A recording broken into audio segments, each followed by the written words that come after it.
Episode 87 Penghancuran Armada.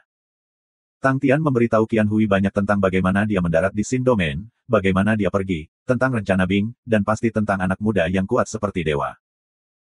Dia merasa seolah-olah dia bisa terus dan terus, semua potongan-potongan dengan kesabaran yang besar, suaranya tiba-tiba akan bernada tinggi kemudian bernada rendah, dengan semua ekspresi aneh, dia menjelaskan tentang ceritanya dengan jelas dan berwarna.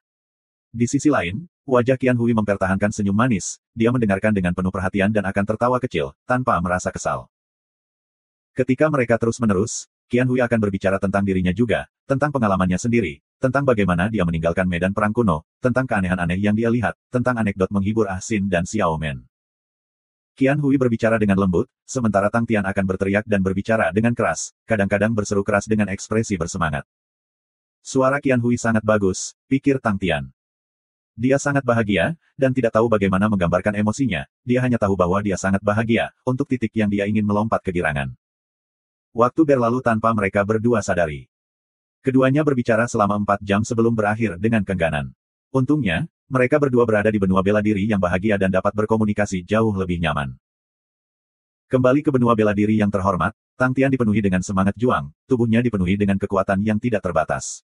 Memikirkan percakapan itu, dia berdiri di sana dengan linglung dan tertawa pada dirinya sendiri. Ketika Sima Xiao melihat Tang Tian, dia bersiul dan berbicara dengan nada nakal, sepertinya, pemuda itu telah terinfeksi. Hehe, bahkan anak muda yang seperti dewa tidak dapat menolak kekuatan cinta. Aku benar-benar ingin tahu bagaimana Nona Qian Hui, untuk benar-benar menyebabkan anak muda kita yang seperti dewa mabuk sampai jatuh karena dia. Petik 2. Wajah orang lain memiliki ekspresi aneh, mereka ingin tertawa tetapi tidak berani. Sima Xiao bisa memolok-olok Tang Tian. Tetapi mereka tidak berani, tetapi banyak orang mengungkapkan penampilan yang sangat aneh. God Armor Army telah mengikuti Tang Tian sejak lama, dan belum pernah melihat penampilan Tang Tian bersama wanita, tidak peduli betapa indahnya mereka.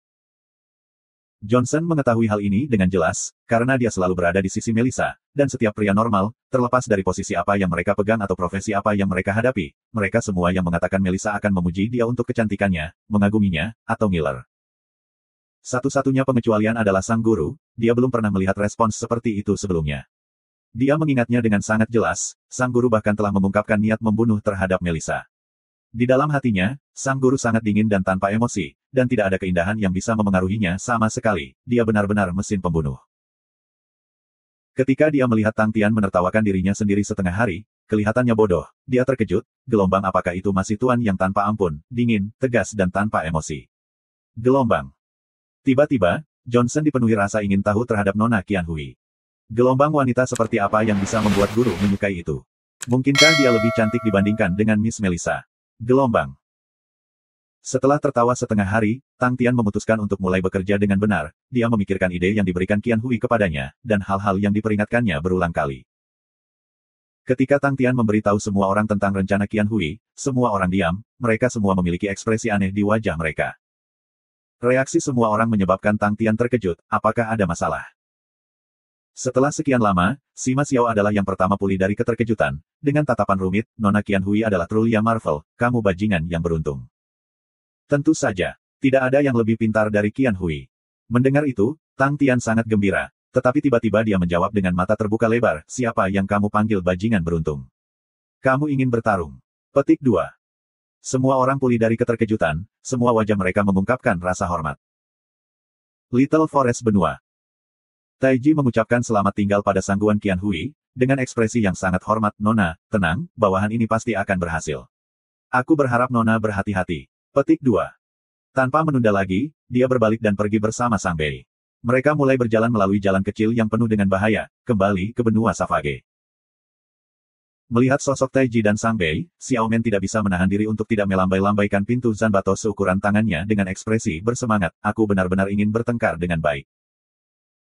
Ah Xin menjadi sepenuhnya terkonsentrasi dengan tatapan tegak, namun matanya melirik ke arah payudara Xiao Men yang menggerahkan, yang bergetar mengikuti gerakan Zanbato, dia menelan ludah dengan penuh nafsu. Xiao Men tiba-tiba menoleh dan tersenyum manis pada Ah Xin, apakah itu bagus untuk dilihat? Benar-benar bagus. Ah Xin tanpa sadar berkata tanpa sadar. Sebuah bayangan dengan cepat menutupi pandangannya, Zanbato, oh tidak, senjata berukuran pintu besar menabrak wajahnya, menyebabkan Ah Xin terlempar keluar seperti bola, berputar dan terbang keluar lebih dari 30 meter jauhnya.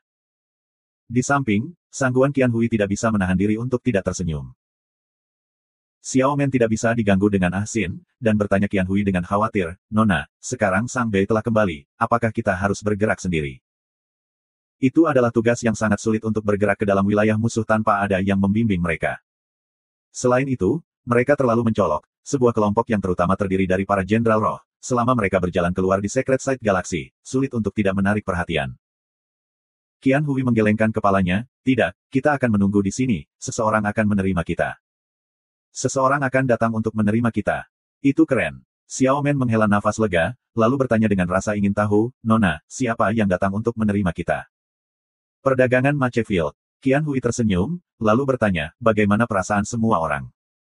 Xiao Men menjawab dengan penuh semangat, ini benar-benar berbeda dari Savage Kontinen. Energi di sini lebih aktif, dan jauh lebih padat dibandingkan dengan benua Savage.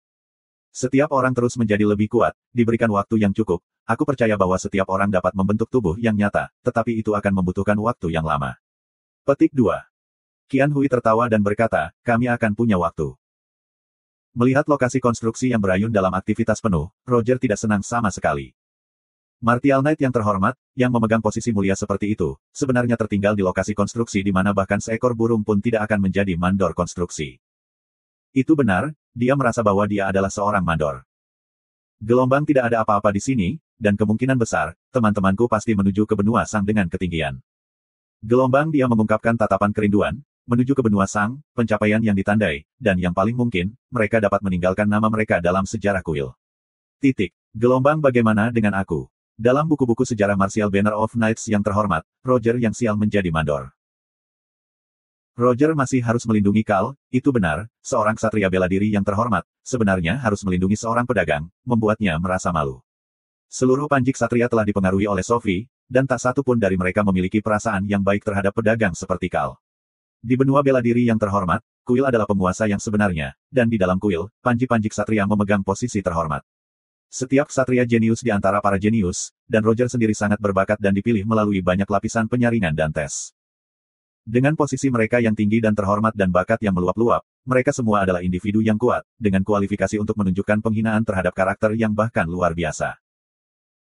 Roger tidak dapat menentang perintah Putra Suci, karena ia sepenuhnya loyal kepada kuil dan Putra Suci, dan mulai berpikir apakah pikirannya dapat dianggap menyinggung Putra Suci. Saat itu, seorang penjaga tiba-tiba bergegas mendekat. Roger mengenali penjaga itu, dia adalah ajudan terpercaya Kal. Tuan Roger, Tuan Kal telah mengundang kamu untuk pergi. Penjaga itu berbicara dengan lembut, guru memiliki penemuan baru. Ketika Roger mendengar bagian pertama kalimat itu, ekspresinya menjadi dingin. Gelombang Roger ini berani sekali, memintaku untuk pergi. Gelombang tetapi ketika dia mendengar yang terakhir, dia terkejut. Gelombang penemuan baru. Gelombang. Dia menjadi curiga, penemuan apa? Penjaga itu berbicara dengan lembut, guru menemukan sepetak reruntuhan, dan menemukan beberapa sisa energi yang unik. Gelombang sisa-sisa energi yang unik. Gelombang. Mata Roger berbinar, minat tumbuh di benaknya. Gelombang sisa-sisa energi harus ditinggalkan oleh para bandit itu, mungkinkah ada sesuatu yang berbeda tentang mereka? Gelombang. Memimpin. Roger berkata tanpa ragu-ragu. Dengan penjaga yang menuntunnya, Roger dengan cepat menemukan lokasi, di mana keamanan sangat ketat dengan banyak wajah asing. Roger tahu bahwa organisasi besar seperti pedagang barat akan memiliki kekayaan yang jauh lebih dalam daripada organisasi biasa manapun, dan memiliki lebih banyak pakar. Semua penjaga yang tidak dikenal adalah orang-orang seperti itu. Jerome dalam hati bersemangat, gelombang untuk Kal memperlakukan tempat ini begitu penting, apakah benar-benar ada sesuatu? Gelombang. Jika ada penemuan yang luar biasa, bagi Roger, itu tidak hanya berarti sesuatu yang menarik, tetapi juga peluang. Kelompok penyelidik tidak memiliki apapun yang konkret terhadap para bandit, terutama karena Gou Chengwen mengangkat benua Sang. Jika Roger dapat menemukan sesuatu yang berharga dari penyelidikan, itu akan menguntungkannya dengan sangat. Dia melihat Kal, yang berjongkok di tanah, seolah dia sedang mendiskusikan sesuatu dengan lembut dengan para penjaga di sekelilingnya. Roger berjalan menuju kelompok tanpa ragu-ragu dan berbicara dengan keras, bicaralah, penemuan apa itu? Ketika para penjaga yang membungkuk mendengarnya, mereka berdiri. Mata Roger langsung mengerut. Aura pedang merah darah yang menyihir tiba-tiba muncul dari mereka dan langsung menyelimuti penglihatannya. Sudah terlambat bagi Roger untuk menghunuskan pedangnya, tetapi pada akhirnya, dia masih kuat dengan pengalaman bertarung yang berlimpah. Dia tidak panik menghadapi serangan mendadak itu, tetapi menggeram dan mengangkat telapak tangan kanannya yang berubah menjadi kepalan tangan, mengeluarkan aura cahaya putih yang menghantam aura pisau merah darah. Saat aura pertama dan aura pisau merah darah bertabrakan, darah di tubuh Roger tampaknya dicengkeram oleh beberapa tali yang tak terlihat. Itu adalah pertama kalinya Roger menghadapi perasaan aneh, dan wajahnya berubah. Aura tinju tiba-tiba meningkat kekuatannya, dan aura cahaya putih yang menyelimuti tinju itu tiba-tiba menjadi setajam jarum saat menghancurkan aura bilah darah merah. Jize mengerang, tapi dia maju bukannya mundur, aura bilah darah merah berkembang menjadi semacam jaring yang menghantam Roger. Roger menjadi geram, tetapi menghadapi serangan cepat musuh, ia tidak dapat bertahan dan kalah pada momen kunci, jatuh ke keadaan pasif, tetapi setiap ksatria bela diri yang terhormat telah mengalami pelatihan yang paling sulit dan paling kejam, bahkan dalam keadaan bahaya, mereka tidak pernah panik. Roger menyadari bahwa aura pedang lawan itu aneh, matanya dipenuhi amarah, dan baju besi emas di sekujur tubuhnya membesar dengan aura ringan. Api putih tampaknya telah melonjak keluar dari permukaan baju besi di dalam cahaya putih, ketika seluruh tubuh Roger ditutupi dengan api putih. Tak terhitung garis emas kecil retak di dalam api, membuatnya tampak seolah-olah ada kilatan emas yang menyala di dalam api. Ketika jaring bilah darah berinteraksi dengan api putih, itu seperti tetesan air yang telah jatuh ke dalam nyala api yang menyala-nyala, dengan desisan, itu padam. Jize goyah, darah menetes dari sudut mulutnya. Roger yang berada di dalam api tampak seperti dewa perang, murid-muridnya memutih ketika dia berbicara dengan acuh tak acuh, "Kal, kamu berani mengkhianati tempel, aku akan menghukummu dengan kematian." Menggunakan telapak tangannya sebagai pedang yang diselimuti api, dia menusuk Kal. Itu adalah dorongan sederhana, tetapi wajah semua orang berubah, energi di sekitar mereka meledak, menyebabkan mereka tidak bisa menolak. Heh! Suara seorang pemuda mencibir. Tinju yang tampak biasa tiba-tiba muncul tanpa peringatan saat itu menghentikan tangan Roger. Ledakan di langit berhenti tiba-tiba. Tangan Tang Tian dengan tegas memblokir pedang telapak tangan Roger. Sebenarnya, dia tidak berencana untuk bergerak sedini mungkin, karena rencana mereka untuk menyergap Roger bukan untuk membunuhnya, tetapi Tang Tian ingin melihat ke standar apa para panjik satria bela diri yang terhormat itu berada. Roger bukan satu-satunya musuh, tetapi seluruh banner marsial ksatria yang terhormat, dan ia perlu menyelidiki mereka semua. Jadi yang pertama menguji Roger adalah Jize. Keluar dari grup, selain Tang Tian dan Sima Xiao, Jize memiliki kekuatan individu terkuat. Tapi dari penampilannya, Jize tidak beradaptasi dengan galaksi suci dengan cepat, sehingga tanpa ragu, Tang Tian memblokir serangan Roger. Ketika tinju dan tangan berinteraksi, Roger segera tahu bahwa ia telah bertemu seorang ahli. Mata putih Roger yang menyala-nyala, yang tidak memiliki emosi, akhirnya berubah untuk pertama kalinya. Itu adalah perubahan kecil yang melintas, tetapi serangannya berubah seperti badai yang deras tanpa peringatan, dan meletus. Armor emas yang ada di tubuhnya sepertinya telah menjadi hidup, karena setiap skala menggeliat ketika flameseks putih murni berkobar meledak dan menghujani.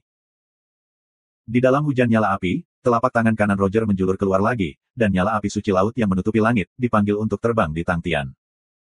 Wajah Tang Tian berubah serius, dia tidak berani memandang rendah serangan itu.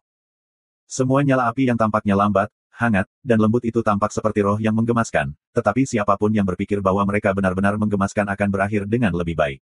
Selama orang itu menyentuh nyala api sedikit saja, bahkan jika nyala api adalah ukuran butir, maka dalam setengah detik, mereka akan terbakar hingga garing. Serangan Roger tidak memengaruhi angin apapun, dan tampaknya tidak memiliki kekuatan, tetapi itu menimbulkan rasa bahaya yang kuat di benak Wang Tian. Gelombang ahli. Gelombang. Pada sudut pandang yang berbeda, pemahaman seseorang terhadap kekuasaan akan berbeda. Tang Tian saat ini, dapat dengan mudah menangani serangan yang dapat meruntuhkan puncak gunung atau menghasilkan lebih dari 10 km celah di tanah. Serangan seperti itu yang tampaknya luas dan kuat sebenarnya benar-benar menyebar. Kekuatan mereka. Jalur individu dan pasukan benar-benar berbeda, energi yang bahkan dapat digunakan oleh seniman bela diri terkuat tidak mampu membandingkan dengan salah satu pasukan. Pengejaran adalah untuk lebih fokus, lebih banyak kompresi dan serangan yang lebih efisien, itu adalah jalur utama seorang seniman bela diri. Jika seseorang dapat mengkompres kekuatan yang dapat meratakan puncak gunung hingga seukuran jarum, itu dapat menyebabkan robekan spasial. Itu adalah tujuan Tang Tian saat ini. Kontrolnya atas kekuatannya telah mencapai tingkat yang tak terbayangkan, namun, dia masih tidak bisa mengompres kekuatan seperti itu ke ujung jarum, tetapi mampu memampatkannya ke dalam ruang inci. Itu bukan logika yang mendalam, tetapi itu adalah alasan bahwa dia datang setelah pertempuran yang tak terhitung jumlahnya. Dia tidak pernah berpikir bahwa Roger dan dia akan berjalan di jalan yang sama. Dorongan yang tampaknya lambat dan tidak berbahaya menumpuk kekuatan yang kuat. Tang Tian tidak mundur, dia melangkah maju, tinjunya berubah menjadi pisau telapak tangan dan menyambut dorongan lawan, dan menebas. Langkah Tang Tian menarik perhatian semua orang. Bawahan Tang Tian semua telah mempelajari eksekusi iblis berat, di mana bahkan Ji Ze dan Sima Xiao telah berpartisipasi dalam pelatihan. Tebasan pertama eksekusi iblis berat, transformasi pedang iblis adalah sesuatu yang terlalu mereka kenal. Tetapi transformasi pedang iblis Tang Tian benar-benar berbeda dari transformasi pedang iblis yang mereka ketahui. Telapak perusahaan yang menebas ke bawah sangat sederhana dan tidak menggerakkan gerakan apapun di udara. Tang Tian's palm terasa seperti lubang hitam tak berdasar yang memiliki kekuatan sedot astronomi, tempat cahaya, bayangan, dan angin dihancurkan. Wajah Roger akhirnya berubah. Dia berpikir bahwa lawannya kuat, tetapi dia tidak pernah menyangka dia bisa melepaskan serangan sebesar itu.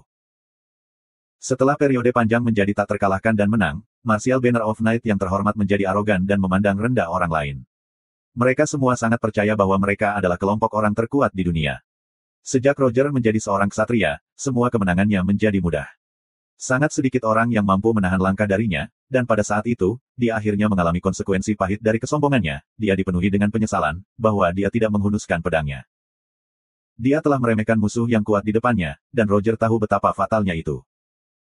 Ketika kedua tangan bertabrakan, Roger hanya merasakan kekosongan, dan merasa bahwa udara di sekitarnya sebenarnya tidak memiliki energi.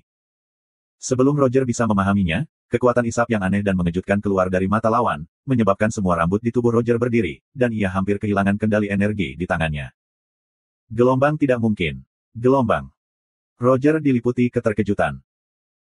Menang atau kalah hanyalah garis tipis dalam pertempuran antara para ahli, dan jika Roger telah meledak energi yang terkumpul di tangannya, kekuatan yang dilepaskan secara alami akan lebih kuat. Tetapi kekuatan isap yang aneh membuat kekuatan stabil, dan karena itu, Roger tidak hanya kehilangan kesempatan untuk menyerang, ia juga menderita cedera internal.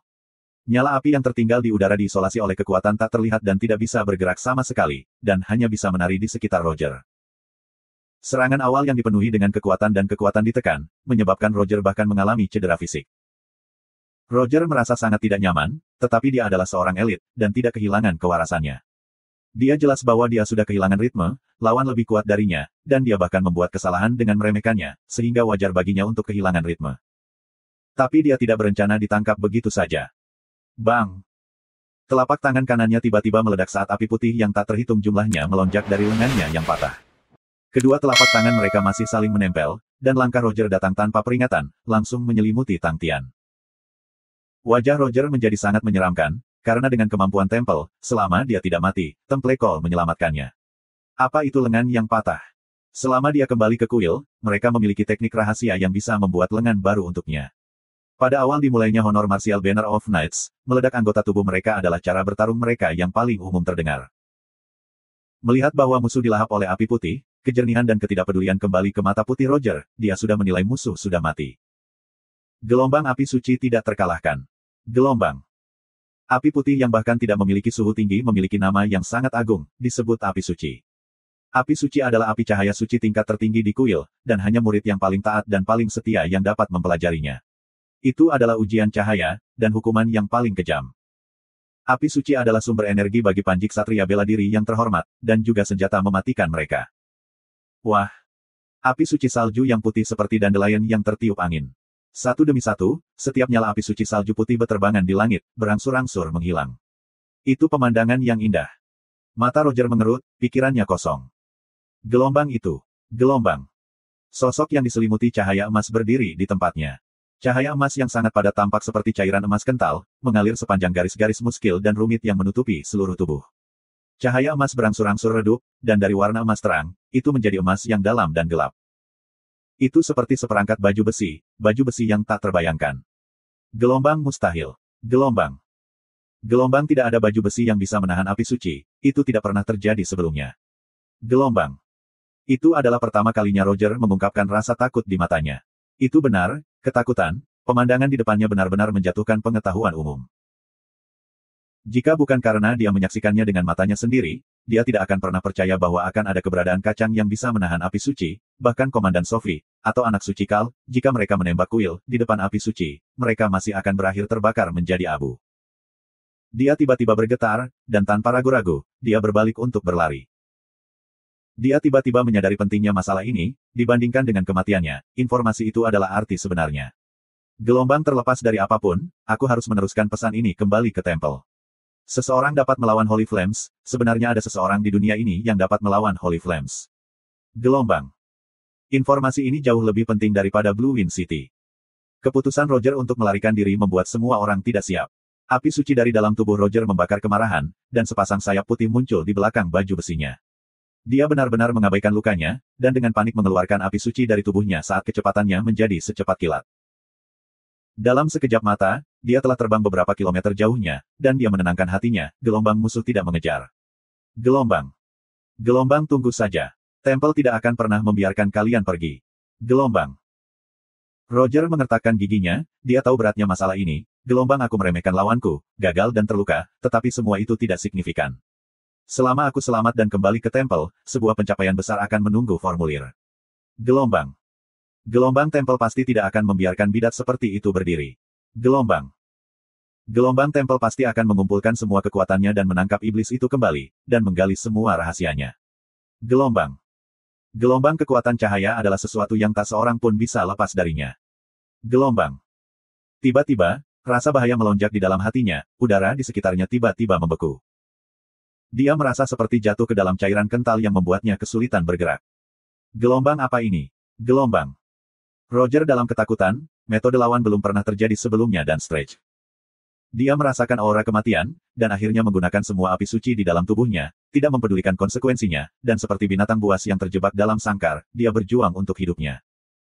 Gelombang iblis, dia adalah iblis. Gelombang. Keinginan untuk hidup menyebabkan Roger melepaskan potensi tersembunyi, api suci melonjak keluar dari dalam tubuhnya, menyebabkan kulit, darah, dan dagingnya terbakar. Tulang-tulang yang terungkap di tubuh bagian atasnya membuatnya tampak mengerikan. Bahkan baju besi emas yang dibuat khusus untuk Martial Banner of Knights of Night tidak dapat menahan api suci, karena itu berubah menjadi logam cair dan dimakan oleh api, berubah menjadi makanan untuk itu, dan sangat memperkuat api suci. Roger tampak seperti kerangka yang diselimuti api suci putih, saat ia dengan panik membentur ruang beku. Retak-retak-retak. Ruang beku di sekelilingnya mulai retak. Roger memberikan semua miliknya, dan akhirnya membuahkan hasil. Bang! Ruang beku itu hancur, dan penindasan yang mencekik padanya menghilang, menyebabkan Roger menjadi gembira. Daging dan darah di wajahnya benar-benar terbakar, hanya menyisakan tulangnya, menyebabkan senyumnya terlihat sangat mengerikan. Dia hanya punya satu pikiran dalam pikiran, untuk pergi, untuk segera pergi. Api suci yang melonjak telah mencapai tingkat yang tidak pernah berani ia hasilkan, dengan kekuatan tak terbatas di sekelilingnya, ia tidak percaya bahwa ada orang yang bisa menangkapnya. Kecepatannya 3 kali lipat. Tiba-tiba, kecemerlangan yang menyilaukan menyala dari langit malam di belakangnya. Tubuh Roger membeku, dia dikunci. Menggerakkan kepalanya dengan ngeri, untuk melihat bahwa pemuda di kejauhan berada dalam posisi berdiri dengan tinju yang ditarik, ketika banyak garis cahaya berwarna yang berbeda, seperti kilat berwarna-warni, melonjak ke arah kepalan tangan pemuda itu. Perasaan bahaya yang intens membuatnya merasa seolah-olah dia sudah melihat wajah dewa kematian. Tidak. Dia menjerit keras. Api suci tampaknya juga merasakan bahaya, aura cahayanya meledak lebih jauh, membakar tulang putih Roger, sepenuhnya mengubah dirinya menjadi api suci. Cahaya multiwarna yang indah melesat ke depan seperti panah, melesat melintasi langit dan menabrak api suci. Bang! Api suci langsung hancur ketika bulu-bulu putih salju yang tak terhitung jumlahnya berserakan, menghilang ke udara. Roger pergi, seolah-olah dia belum pernah dilahirkan. Menaklukkan benua Sang memakan waktu 5 hari, tetapi wajah Gou Cheng Wendao masih hitam seperti sebelumnya. Para jenderal di bawahnya tahu mengapa dia marah, dan diam-diam tidak melakukan apapun untuk memprovokasi dia. Itu normal baginya untuk marah. Benua Sang yang mereka ambil adalah tanah reruntuhan. Semua warga telah lama dipindahkan, dan semua bangunan telah dihancurkan, dan tidak ada rumah yang sempurna yang bisa ditemukan. Muara benua Sang sedang menuju ke bawah, dan bahkan kapal perang skala menengah tidak dapat masuk, apalagi kapal perang berskala besar. Dalam 5 hari perjalanan di benua Sang, mereka mengalami hujan lebat selama 4 hari. Dengan tubuh yang diperkuat semua orang, mereka secara alami tidak khawatir tentang jatuh sakit, tetapi peredam suasana hati itu nyata. Melihat lumpur di mana-mana, semua orang di dalam kapal perang skala kecil merasakan suasana hati mereka berkurang. Bahkan teh matahari yang harum telah kehilangan rasanya. Apakah guru masih khawatir tentang aliansi selatan? Zeke melirik wajah pucat yang dihadapi Gou Cheng Wendao yang memegang cangkir teh di tangan dengan ekspresi serius. 3 jenderal besar terkenal di bawah Gou Cheng Wendao memiliki spesialisasi mereka sendiri. Cliff yang menentukan dan ditentukan, Ken jujur dan tegas, sedangkan Zeke secara alami cerdik. Mereka bertiga telah bekerja dengan satu sama lain selama bertahun-tahun dan memiliki pemahaman diam-diam. Mereka diam-diam menghindari bos mereka, jika mereka berbicara kesalahan pada saat seperti itu, mereka akan memprovokasi bos mereka, dan mati tanpa arti. Tetapi dalam pengepungan benua Sang, setelah pergumulan pahit berturut-turut, itu membuat mental semua orang berstatus kencang, menyebabkan mereka kelelahan secara mental. Akhirnya mereka punya waktu untuk bernafas. Mereka bertiga berkumpul di sekitar tungku sambil minum teh, untuk memperlemah pikiran mereka. Ken menganggukkan kepalanya dan berkata, musuh melepaskan benua Sang begitu mudah. Mereka pasti punya beberapa rencana di dalam, kita tidak bisa lengah. Zeke keberatan, aku pikir kamu semua jahat. Kalau dipikir-pikir, satu-satunya rencana mereka yang mungkin adalah mundur, hanya dengan itu mereka dapat memperoleh kedalaman strategis. Jika tidak, akankah mereka duduk di sini, menunggu kita untuk menghancurkan mereka? Petik 2. Ken tidak membantahnya, dia juga tidak tahu harus berkata apa. Sebenarnya, satu garis pertahanan saja tidak cukup untuk melindungi benua Sang. Begitu rusak, bahaya yang mereka hadapi akan meningkat secara substansial. Cliff berbicara dengan acuh tak acuh, jangan meremehkan musuh, Zeke. Dari ketiganya, dia adalah yang tertua dan memiliki pengalaman terbanyak. Di masa lalu, Zeke bahkan berada di bawahnya, dan Cliff adalah orang yang mempromosikannya dan merekomendasikannya kepada bos, dan itulah bagaimana ia memperoleh pengakuan Gou Cheng Wendao untuk memimpin pasukannya sendiri. Zeke sangat menghormati Cliff, yang kemudian bertanya dengan rasa ingin tahu, apakah kamu pikir mereka masih memiliki kesempatan untuk mengubah keadaan?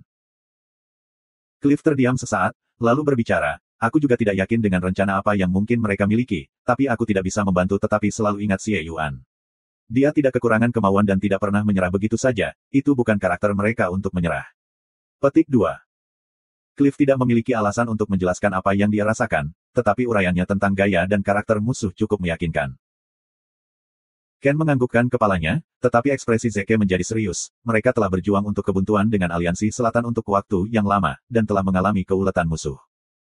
Ya, apapun yang terjadi, musuh terlalu mudah menyerah. Itu benar, mereka adalah musuh yang patut dihormati. Aku benar-benar ingin tahu apa langkah mereka selanjutnya. Mata Zeke berkilau dengan cahaya saat niat bertarungnya melonjak. Cliff melihat Zeke melepas kesombongannya, dan tidak lagi mengatakan apa-apa. Dia berbalik dan bertanya kepada Ken, apakah kamu menemukan aroma ke surga Srot? Petik 2. Tidak. Ken menggelengkan kepalanya, kami sudah menyelidiki seluruh benua Sang, tetapi kami belum menemukan pintu Star. Itu mungkin bukan Star Door. Zeke berpikir cepat, dia berpikir sejenak, ada kemungkinan juga bahwa pintu bintang tidak ada di tanah atau langit. Tidak di tanah atau langit. Ken kaget. The Blue Swampus, jangan lupa Blue Swampus. Zeke mengingatkan. Bisa jadi. Cliff mengangguk, aliansi selatan pertama kali keluar dari benua Sang. Ada banyak verifikasi pada laporan ini, dan jelas tidak salah. Jika tidak ada pintu bintang di tanah atau langit, tempat yang paling memungkinkan hanyalah rawa biru. Jangan lupa, mereka pernah menjual Empyrean Ice Blue Spears dalam jumlah yang cukup besar, jelas bahwa mereka telah memasuki rawa biru. Petik 2.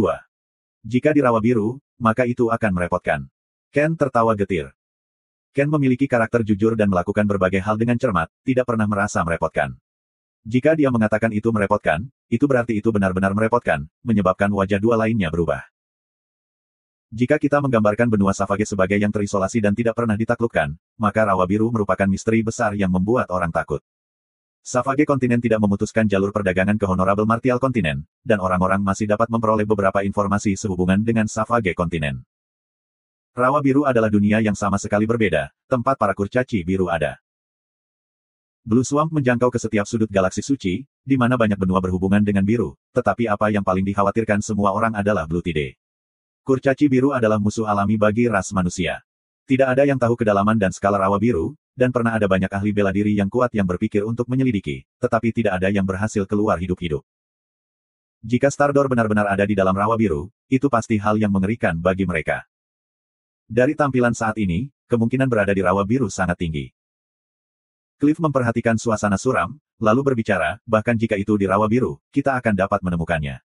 Setiap orang tahu apa arti jalan surga bagi benua bela diri yang terhormat dan bagi kita. Kami telah mengambil sang kontinen, jadi bagaimana kami bisa mundur pada saat seperti itu? Lebih jauh, jika kita merasa sulit, lalu bagaimana orang Southern Alliance melakukannya? Mereka datang ke galaksi Sein Suci dari Heaven's Road, mungkinkah ancaman rawa biru hanya melawan kita? Petik 2. Ketika Ken dan Zeke mendengar itu, mereka dibangunkan. Betul. Pikiran Zeke berpacu cepat, karena mereka dapat muncul di benua Sang, Star Doors tidak akan terlalu jauh darinya. Ken berbicara tanpa ragu, aku akan mengirim orang untuk menyelidiki rawa biru terdekat segera. Cliff menambahkan, jika kita membagi tempat menjadi 3 bagian dan menyelidiki bersama, kita dapat meningkatkan efisiensi. Mereka bertiga segera bergegas di bawah hujan dan mengumpulkan pasukan mereka, dan secara pribadi pergi ke bagian mereka dari Rawa Biru. Pada saat ini, mencari Star Door to Heaven's Road adalah target paling mendesak mereka. Bahkan jika mereka tidak dapat segera menemukannya, mereka setidaknya dapat mengunci lokasi umum Star Door. Southern Alliance pasti tidak akan menunggu untuk ditangkap, tetapi selama mereka menemukan Star Door, maka setiap serangan balik yang diinisiasi oleh Aliansi Selatan akan menjadi lelucon.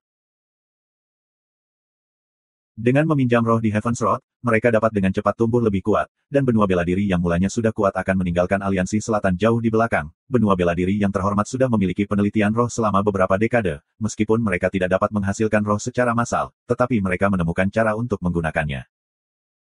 Selama mereka memiliki semangat, kekuatan mereka akan mengambil lompatan kualitatif dalam rentang waktu singkat. Banyak kapal perang dihentikan di luar muara sang benua, pemandangan tiang-tiang itu adalah spektakular. Semua kapal perang skala besar dan menengah dan kapal angkut di bawah Gou Cheng Wendao semuanya tidak dapat memasuki benua Sang, dan hanya bisa diparkir di luar muara.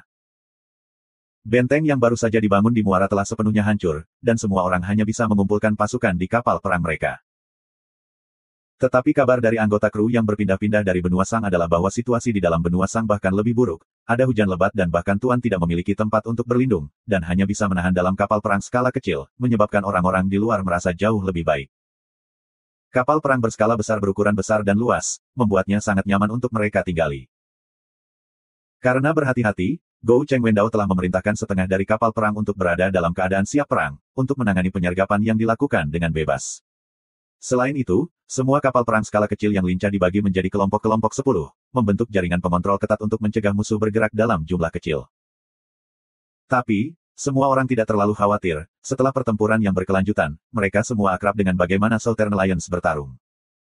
Mereka mahir dalam pertempuran posisi mereka, mahir dalam menggunakan struktur pertahanan untuk pertahanan dan mahir di medan yang rumit, misalnya perang kota, atau menggunakan sabuk reruntuhan untuk pertempuran. Keahlian mereka tidak termasuk berkelahi dengan kapal perang. Sekarang setelah benua bela diri yang terhormat telah menduduki muara, kapal perang berskala besar seperti benteng yang dijaga ketat.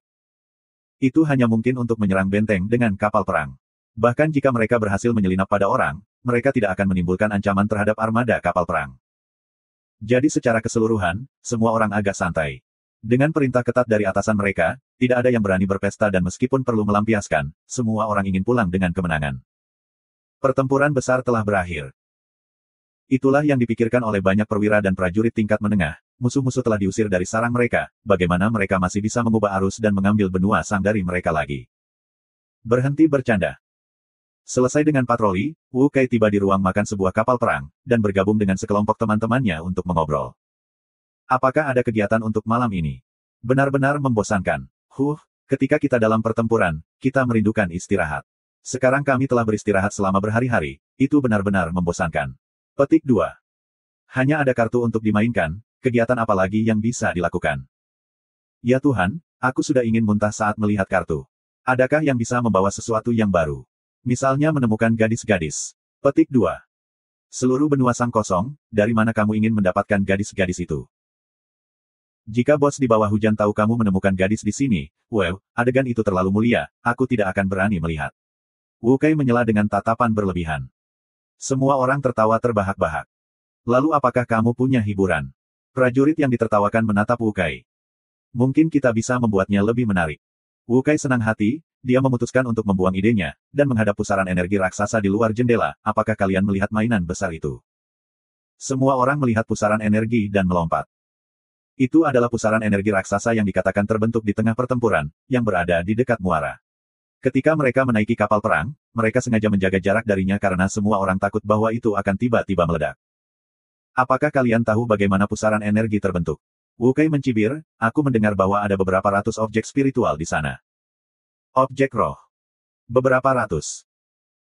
Para prajurit berseru kaget, objek roh adalah harta yang tak ternilai di mata mereka, dan mereka tidak pernah berpikir bahwa akan ada contoh di mana beberapa ratus objek roh akan bersama.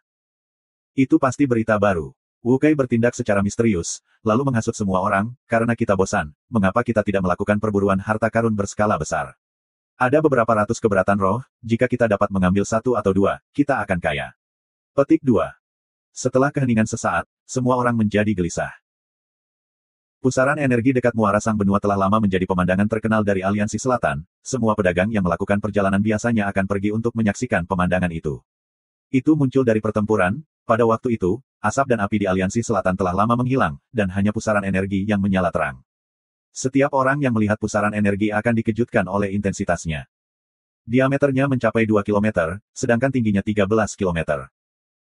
Bukannya mereka belum pernah melihat pusaran energi yang besar, tetapi binatang yang berkilauan yang berputar perlahan itu adalah produk dari perang, dan merupakan hasil dari manusia.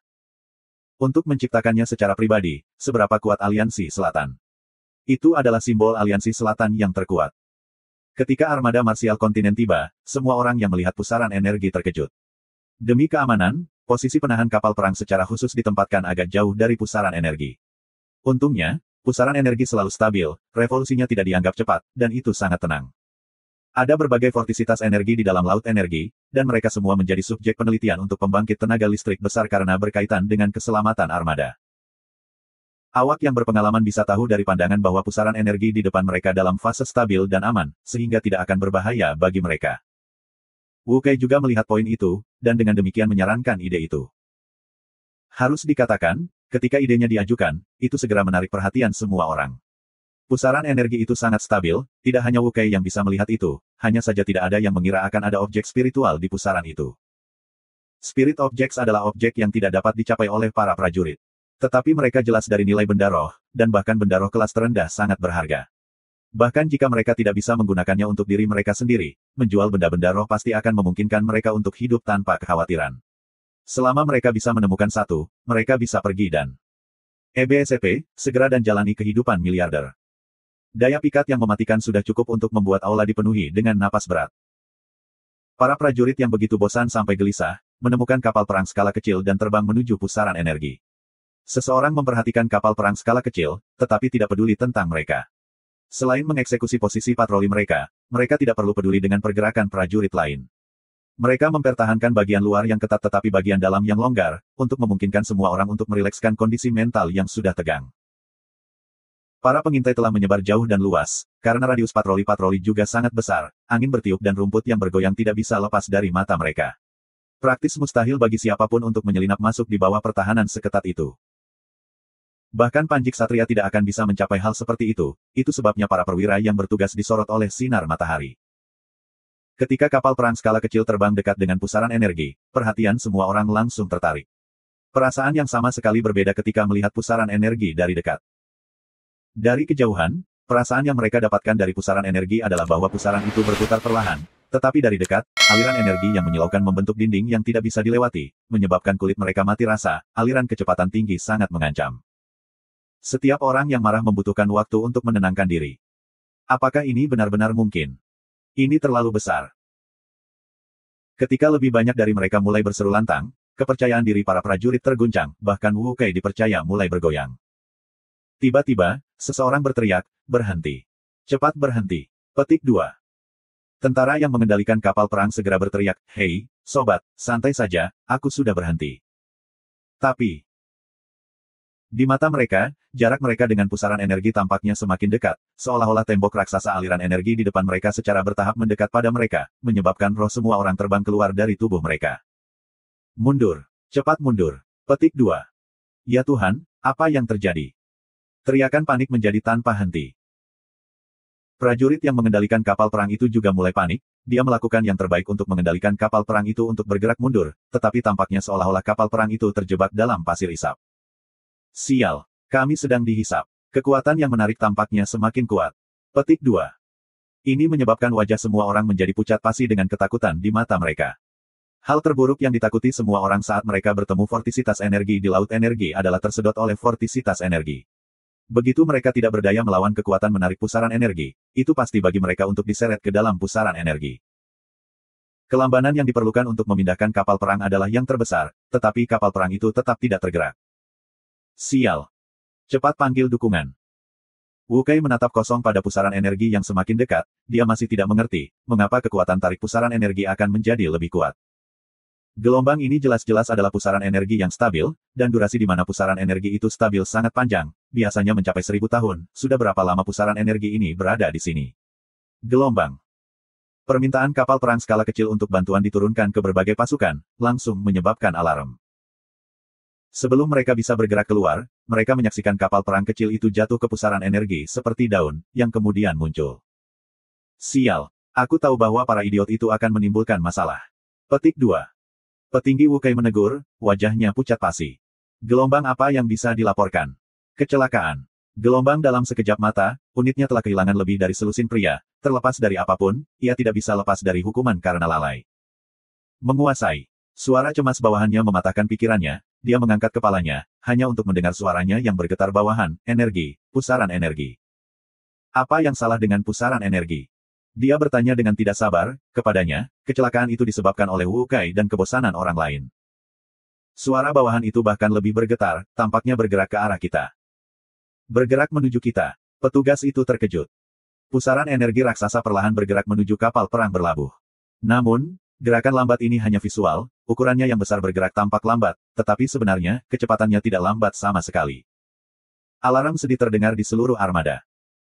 Tidak ada yang tahu bahwa di tengah pusaran energi raksasa melayang lebih dari 100 harta, membentuk bola. Dan di dalam bola ini adalah sosok yang memiliki pedang di tangan. Itu adalah Jing Hao. Maju terus, pria berat. Jing Hao mengangkat mabuk pada darah Sein dan berteriak dalam kekosongan, ketika seutas kesadaran ilahi merespons, dan pusaran energi bergemuruh ke depan. Ketika Jing Hao melihat Ling Su dan Kren mengungkapkan bakat mereka sebagai jenderal militer, Jing Hao iri. Bukan iri karena mereka menjadi jenderal militer, tetapi iri bahwa mereka bisa pergi berperang, dan bisa membantu perang. Kren dan Ling Su sibuk dengan pelatihan, dan meskipun dia tidak bisa membantu, dia tidak menghentikan pelatihan pahitnya. Sampai ketika dia merasakan kesadaran ilahi. Dia tiba-tiba berpikir tentang waktu ketika Tang Tian tidak sengaja berbicara dengannya tentang hal itu, bahwa pusaran energi tampaknya menyembunyikan sesuatu. Intuisi Jing Hao tidak pernah setajam Tang Tian, tetapi dasar pengetahuannya jauh lebih padat dan lebih kuat dari Tang Tian. Setelah dengan hati-hati memikirkan proses pembentukan pusaran energi, dia kira-kira menebak apa yang ada di dalam pusaran energi. Lebih dari 100 harta karun bintang dihancurkan, namun roh-roh itu tidak menghilang, tetapi mereka bergabung bersama menjadi satu roh baru. Pertumbuhan semangat baru ini adalah astronomi dengan energi yang padat. Jing Hao berusaha berkomunikasi dengan kesadaran ilahi ini. Pada awalnya, itu tidak mulus, tapi Jing Hao adalah pria yang sangat ulet, selain dari pelatihan, dia akan menghabiskan waktunya berkomunikasi dengan pusaran energi. Gelombang Ling Su dan Kren ada di garis depan, sementara aku di belakang dan tidak bisa membantu. Gelombang. Pemahaman Jing Hao terhadap harta karun bintang jauh lebih mendalam daripada orang lain. Semangat baru mulai menerima Jing Hao, dan Jing Hao mencoba berbagai metode untuk berkomunikasi dengannya, misalnya memasukkan pusaran energi. Dia melakukan semua ini dengan tenang tanpa ada yang tahu. Ketika Bing memutuskan untuk keluar dari benua Sang, Bing menerima tantangannya yang intens, tetapi ketika dia memahami maksud Bing, dia memberikan tanggapannya sendiri. Dia tidak melupakan tatapannya, ketika Bing mengetahui bahwa dia bisa mengendalikan pusaran energi, tampilan wajah poker yang lengkap. Bing bereaksi sangat cepat terhadap kemampuannya, dan dengan cepat merumuskan rencana baru yang mencakup kemampuannya, membuat rencana ini sangat berbahaya dan mematikan. Pusaran energi melaju cepat menuju lokasi kapal perang berlabuh, dan mulai menghancurkan mereka. Revolusi sunyi itu cukup luar biasa, tetapi ketika bergerak, tekanan yang luar biasa membuat tentara tersedak. Diameter monster raksasa ini adalah lebih dari 26 km, dengan ketinggian 13 km. Ketika tekanan ini bergerak, itu memberi prajurit perasaan tidak berdaya. Armada dalam kekacauan, tidak ada yang pernah dalam situasi yang mengerikan sebelumnya. Mayoritas dari mereka terbangun dari tidur mereka, dan pada setiap kapal perang, semua prajurit yang panik membuat tempat itu semakin berantakan. Karena ada posisi yang terbatas untuk berlabuh di kapal perang dan dengan terlalu banyak kapal perang, semuanya ditempatkan di samping. Banyak kapal perang yang berdekatan hanya memiliki niat untuk bergegas demi keselamatan mereka sendiri. Begitu mereka ditarik ke pusaran energi, hanya ada satu akhir untuk setiap kapal perang. Adegan itu menjadi kacau balau. Naluri untuk hidup melebihi keadaan pikiran mereka yang rileks, menambahkan serangan tiba-tiba pada armada, itu membuat mereka kehilangan perintah dan kontrol yang efektif. Jika Gou Cheng Wendao ada di sekitar, atau jika salah satu dari 3 jenderal itu tidak ada perintah, situasinya tidak akan begitu mengerikan. Tetapi tidak memiliki perwira yang kuat untuk menawarkan arahannya, tentara dan kapal perang yang dibedakan secara alami menjadi kacau. Kematian semakin dekat, dan ketidakberdayaan dalam kekacauan membuat setiap perwira pasukan memilih pertahanan diri tanpa ragu-ragu. Semua kapal perang berukuran berbeda mundur dengan sekuat tenaga, keluar dari pengepungan. Kapal perang berskala kecil berada dalam situasi paling mengerikan di dalam kekacauan, selain dari beberapa yang gesit yang memimpin untuk melarikan diri. Kapal perang skala kecil lainnya hancur berkeping-keping oleh kapal perang skala besar. Banyak dari mereka memilih untuk menurunkan kapal mereka, sama sekali mengabaikan korosi dari laut energi, mereka hanya ingin mempertahankan hidup mereka sendiri. Satu-satunya hal yang patut bersukacita adalah bahwa meskipun pusaran energi itu kuat, kecepatannya tidak dapat dibandingkan dengan kapal perang, dan itu tidak gesit seperti kapal perang. Tetapi ketika kapal perang yang berhasil melarikan diri melihat ke belakang dan melihat pusaran energi yang menempati posisi sebelumnya yang dilindungi, dengan sisa-sisa kayu yang tak terhitung jumlahnya dihisap ke dalam pusaran energi, semua wajah mereka berubah. Melihat sekeliling pada kapal perang yang tersisa dan jarang, wajah semua orang menjadi lebih buruk. Dalam mimpi buruk yang sangat singkat dan kacau, itu membawa mereka kerugian yang sangat besar. 70% dari skala warship kecil mereka, setengah dari kapal perang skala menengah mereka dan satu kapal perang skala besar hilang, menyebabkan mereka terdiam. Apa yang membuat mereka lebih berkecil hati adalah bahwa mereka tidak berani membombardir pusaran energi. Jika pusaran energi meledak, kekuatan yang dihasilkannya cukup untuk melahap seluruh benua Sang. Mereka menyaksikan dengan bingung pada raksasa yang memamerkan kekuatannya, sama sekali tidak menyadari bahwa taring fatal yang sebenarnya ada tepat di belakangnya. Dengan ekspresi pucat, kapal perang yang selamat dari malapetaka, menyaksikan pusaran energi mendatangkan malapetaka. Itu adalah kecelakaan yang sangat besar, tetapi sayangnya, yang menunggu mereka selanjutnya adalah kemarahan guru Gou Cheng Wendao. Dia terkenal karena keras dan dingin, jadi berapa banyak orang yang akan mati di bawah murkanya. Semua orang tenggelam dalam ketakutan, dan banyak dari mereka bahkan mulai menangis. Pertahanan eksterior yang ketat dan interior yang longgar adalah rencana yang pasti, tetapi gerakan tiba-tiba dari energi membuat mereka tidak berdaya. Tetapi alasan sebenarnya dari kehancuran besar ini adalah karena kapal perang itu merapat satu sama lain, dan kepanikan karena perubahan situasi yang tiba-tiba. Kemampuan destruktif pusaran energi mengejutkan, tetapi kecepatannya, dibandingkan dengan kapal perang, secara alami memucat dibandingkan. Jika kapal perang tidak dikemas dengan ketat, kebanyakan dari mereka akan menghindari bahaya. Para petugas juga tidak bisa disalahkan, tidak ada masalah dengan posisi mereka. Kondisi yang sangat buruk di benua Sang adalah penyebab sebenarnya. Benua Sang hanyalah benua kecil dan terisolasi, tidak memiliki kondisi untuk berlabuh armada besar. Muara yang sangat sempit itu menimbulkan masalah besar bagi sebagian besar kapal perang mereka, sehingga membuat mereka berlabuh di laut energi dekat estuari ke benua Sang. Tetapi laut energi di sekitar muara juga sangat terbatas. Pusaran energi raksasa telah mengambil bagian yang sangat besar, dan di sisi lain, meletakkan daerah luar saat ini yang sangat berbahaya. Saat Gou Cheng Wendao mengambil alih benua Sang, ia segera melakukan survei menyeluruh di seluruh area, dan bahkan wilayah bawah tanah di dekatnya diselidiki. Undercurrent Region adalah tempat yang sangat berbahaya, di mana bahkan armada terkuat pun tidak akan memiliki kesempatan untuk selamat jika mereka jatuh. Untuk mencegah kecelakaan, mereka secara khusus membuat demarkasi yang mencolok dan menandai Undercurrent Region. Kapal perang yang selamat bersandar pada daerah bawah arus yang hanya berjarak 150 meter dari garis demarkasi. Di dalam Undercurrent Region 150 meter jauhnya. Kren membuka matanya, pupil matanya yang redup dingin dan tajam. Di sampingnya melayang banyak gelembung cahaya, dan tanpa mereka adalah orang-orang. Semua dari mereka mengungkapkan jejak kelelahan, karena mereka sudah tinggal di dalam arus bawah selama 5 hari. Bahkan dengan perlindungan harta karun bintang, tinggal di dalam Undercurrent Region merupakan ujian ekstrim dari kekuatan tekad dan kekuatan. Apakah semua orang bisa bertahan di dalam Undercurrent Region selama 5 hari, Kren juga tidak tahu. Tapi dia telah menerima misi dengan tekad, karena dia tahu bahwa itu adalah satu-satunya kesempatan untuk menyerang armada Gou Cheng Wendao. Jika armada Gou Cheng Wendao terluka parah, ia akan menghadapi bahaya yang belum pernah terjadi sebelumnya. Di dalam benua Sang, dia tidak memiliki pertahanan atau armada apapun, Gou Cheng Wendao seperti seorang prajurit yang kehilangan pangkatnya. Itu adalah momen penting. Selama 5 hari, mereka tetap diam karena tidak ada yang berbicara. Mereka terlalu dekat dengan musuh, jika bahkan ada sedikit gerakan, jika mereka secara tidak sengaja menarik perhatian musuh-musuh mereka, seluruh rencana akan menjadi sangat buruk. Ketika mereka mendengar gemuruh di luar, semua orang yang sudah agak mati rasa perlahan membuka mata mereka, wajah kaku mereka langsung menjadi bersemangat. Jing Hao telah bergerak. Semua orang memanggil mitra mereka, dan menghangatkan tubuh mereka yang kaku dan beku, untuk mengurangi kelelahan, tidak ada yang bergerak sepanjang durasi. Namun di wajah setiap orang terungkap kegembiraan dan kegelisahan.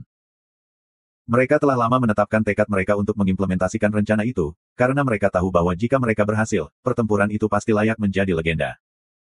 Dan para musuh adalah benua bela diri yang terhormat, karena mereka memiliki kebencian yang mendalam dengan benua bela diri yang terhormat, tidak ada yang lebih menarik daripada menggunakan metode legendaris untuk menyerang musuh bebuyutan mereka. Wei Tingting sama-sama gelisah, tapi dia tampak jauh lebih berpengalaman dibandingkan dengan terakhir kali sebagai Sedrewa Roh Emas Dewa Mahir. Untuk pertempuran itu, Aliansi Selatan telah mengeluarkan semua barang bagus. Kren tidak memberikan perintah, setiap detail telah dibahas secara menyeluruh beberapa kali sebelum pertempuran, dan semua orang tahu apa yang harus mereka lakukan. Melihat semua wajah yang bersemangat dan gelisah, Kren tidak mengatakan apa-apa, dia menghunuskan pedangnya dan mengambil petunjuk untuk bergegas ke perbatasan wilayah bawah. Di belakangnya, semua orang mengikuti. Dalam ledakan singkat itu, visi semua orang menyala. Itu adalah kapal perang yang menerangi visi mereka, mereka tampak berantakan, tanpa formasi yang tepat. Kadang-kadang, lampu akan mekar di kejauhan, yang berasal dari latar belakang yang indah yang diberikan oleh pusaran energi. Mereka tampak seperti roh yang tiba-tiba muncul di belakang armada. Tidak ada yang memperhatikan mereka, karena semua prajurit di kapal perang memiliki perhatian terhadap pusaran energi. Kren telah berdiskusi dengan semua orang mengenai formasi hingga detail ekstrim, menyimpulkan segala macam situasi dan bagaimana meresponsnya. Situasi di depan mereka tidak melebihi deduksi mereka. Mereka bergerak sangat hati-hati dan meminjam bayang-bayang kapal perang untuk menyelinap masuk lebih dekat. Target utama mereka adalah kapal perang skala besar.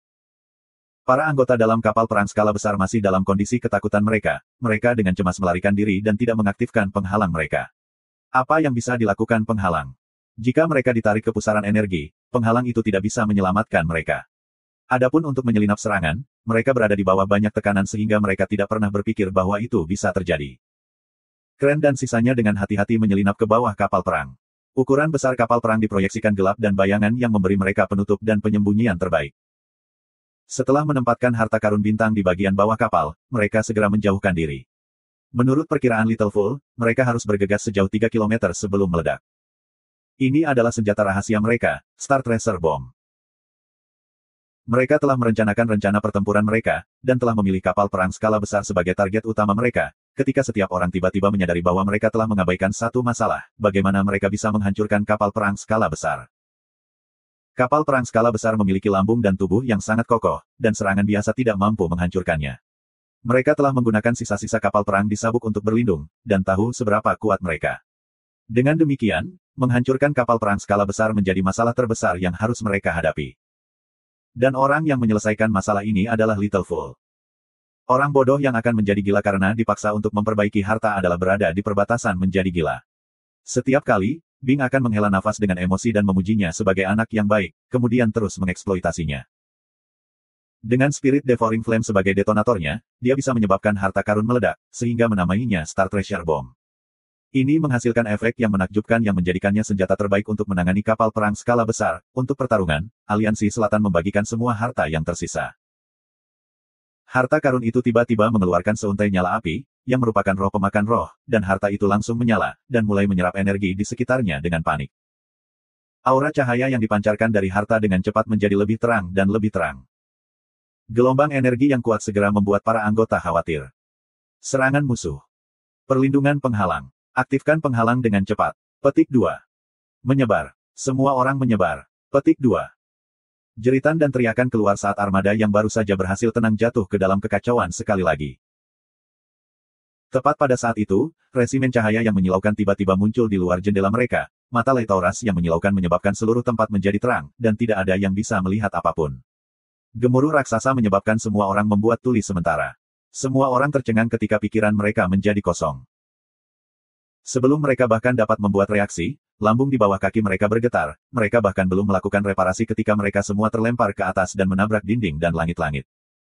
Mereka semua terbangun dari rasa sakit yang hebat.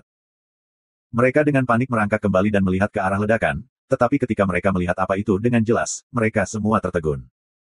Itu adalah kapal guru Gou Cheng Wendao. Kapal perang Gou Cheng Wendao adalah yang paling boros, paling kokoh, terkuat dalam hal kemampuan ofensif, dan kapal perang yang paling terlindungi, dan yang tersisa adalah puing-puing hangus, dengan nyala api intens masih menyembur keluar dari kapal yang terus berkobar.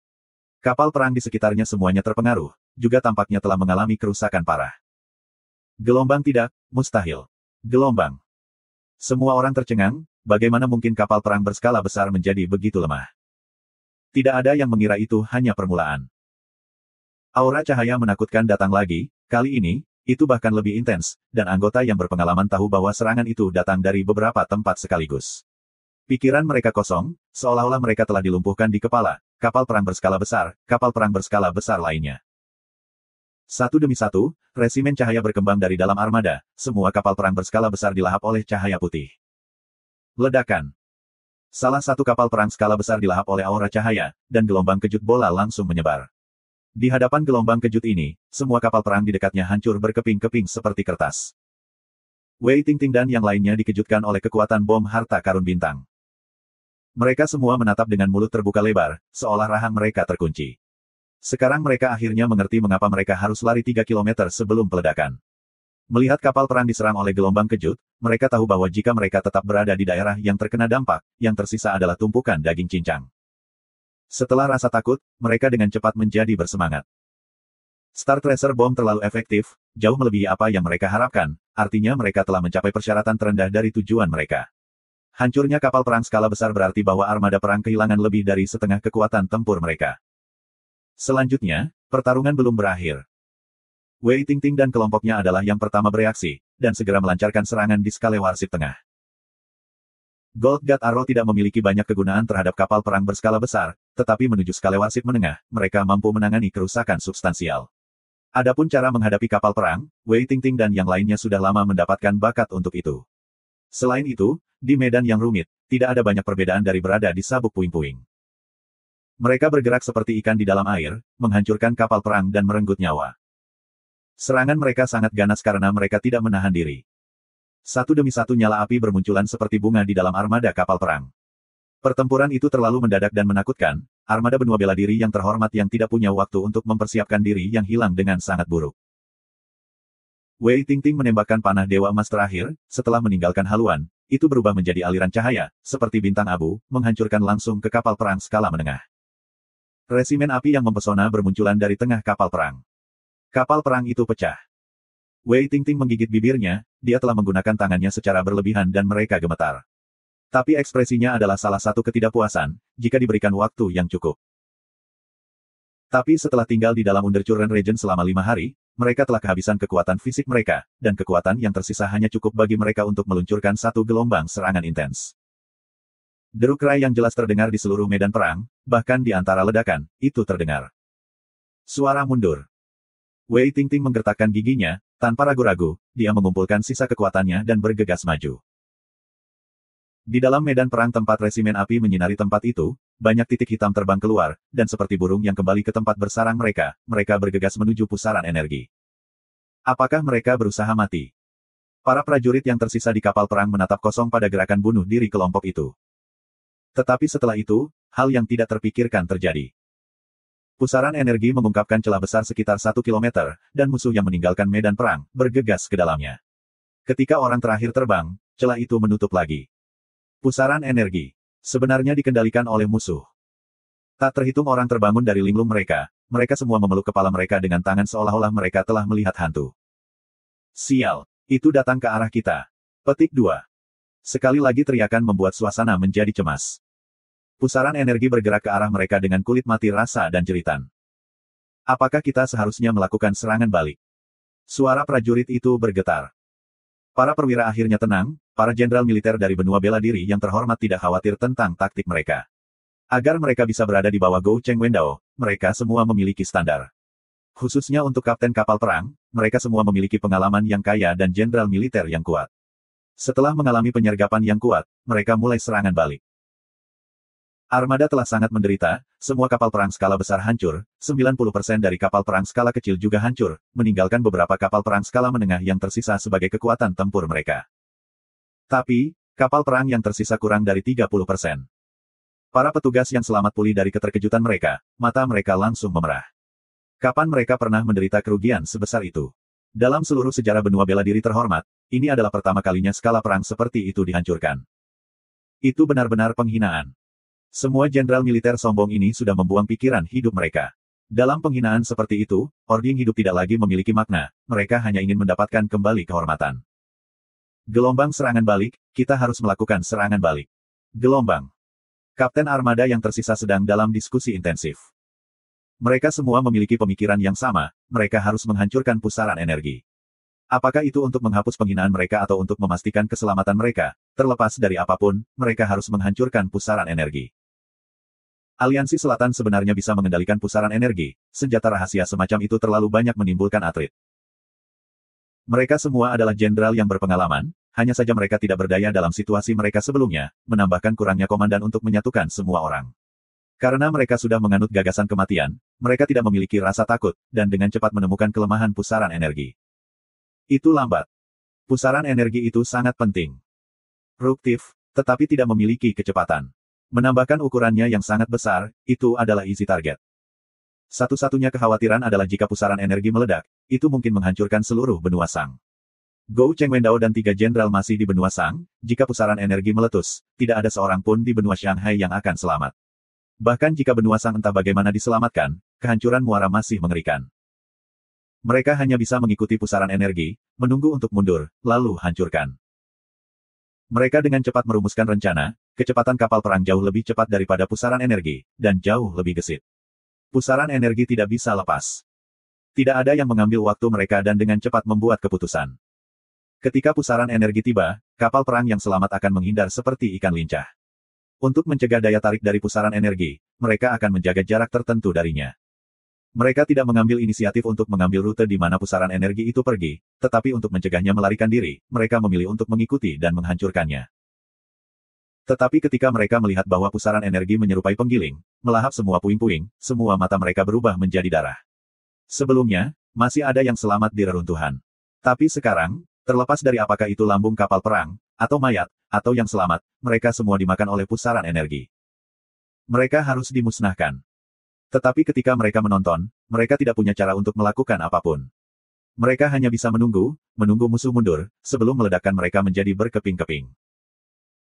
Pusaran energi menyapu puing-puing, puing-puing mengambang dan lambung semua menghilang ke pusaran, itu seperti binatang buas yang perlahan makan dan bergerak dengan malas. Ketika potongan puing terakhir menghilang, semua yang selamat di kapal perang menjadi waspada, karena mereka tahu bahwa musuh akan segera mundur. Gelombang musuh pasti akan mundur. Gelombang. Dengan senjata rahasia seperti pusaran energi, dan tim yang telah menyelinap menyerang mereka, mereka merasa semuanya sangat akrab, dan menyadari bahwa mereka adalah musuh yang sama dari dalam sabuk sisa-sisa. Terlepas dari siapa mereka, Aliansi Selatan tidak akan menyerah pada mereka, oleh karena itu, para penyintas berasumsi bahwa mereka akan mundur. Gelombang mungkin Aliansi Selatan telah menyiapkan bala bantuan di jalur retret mereka, tapi jadi apa? Gelombang.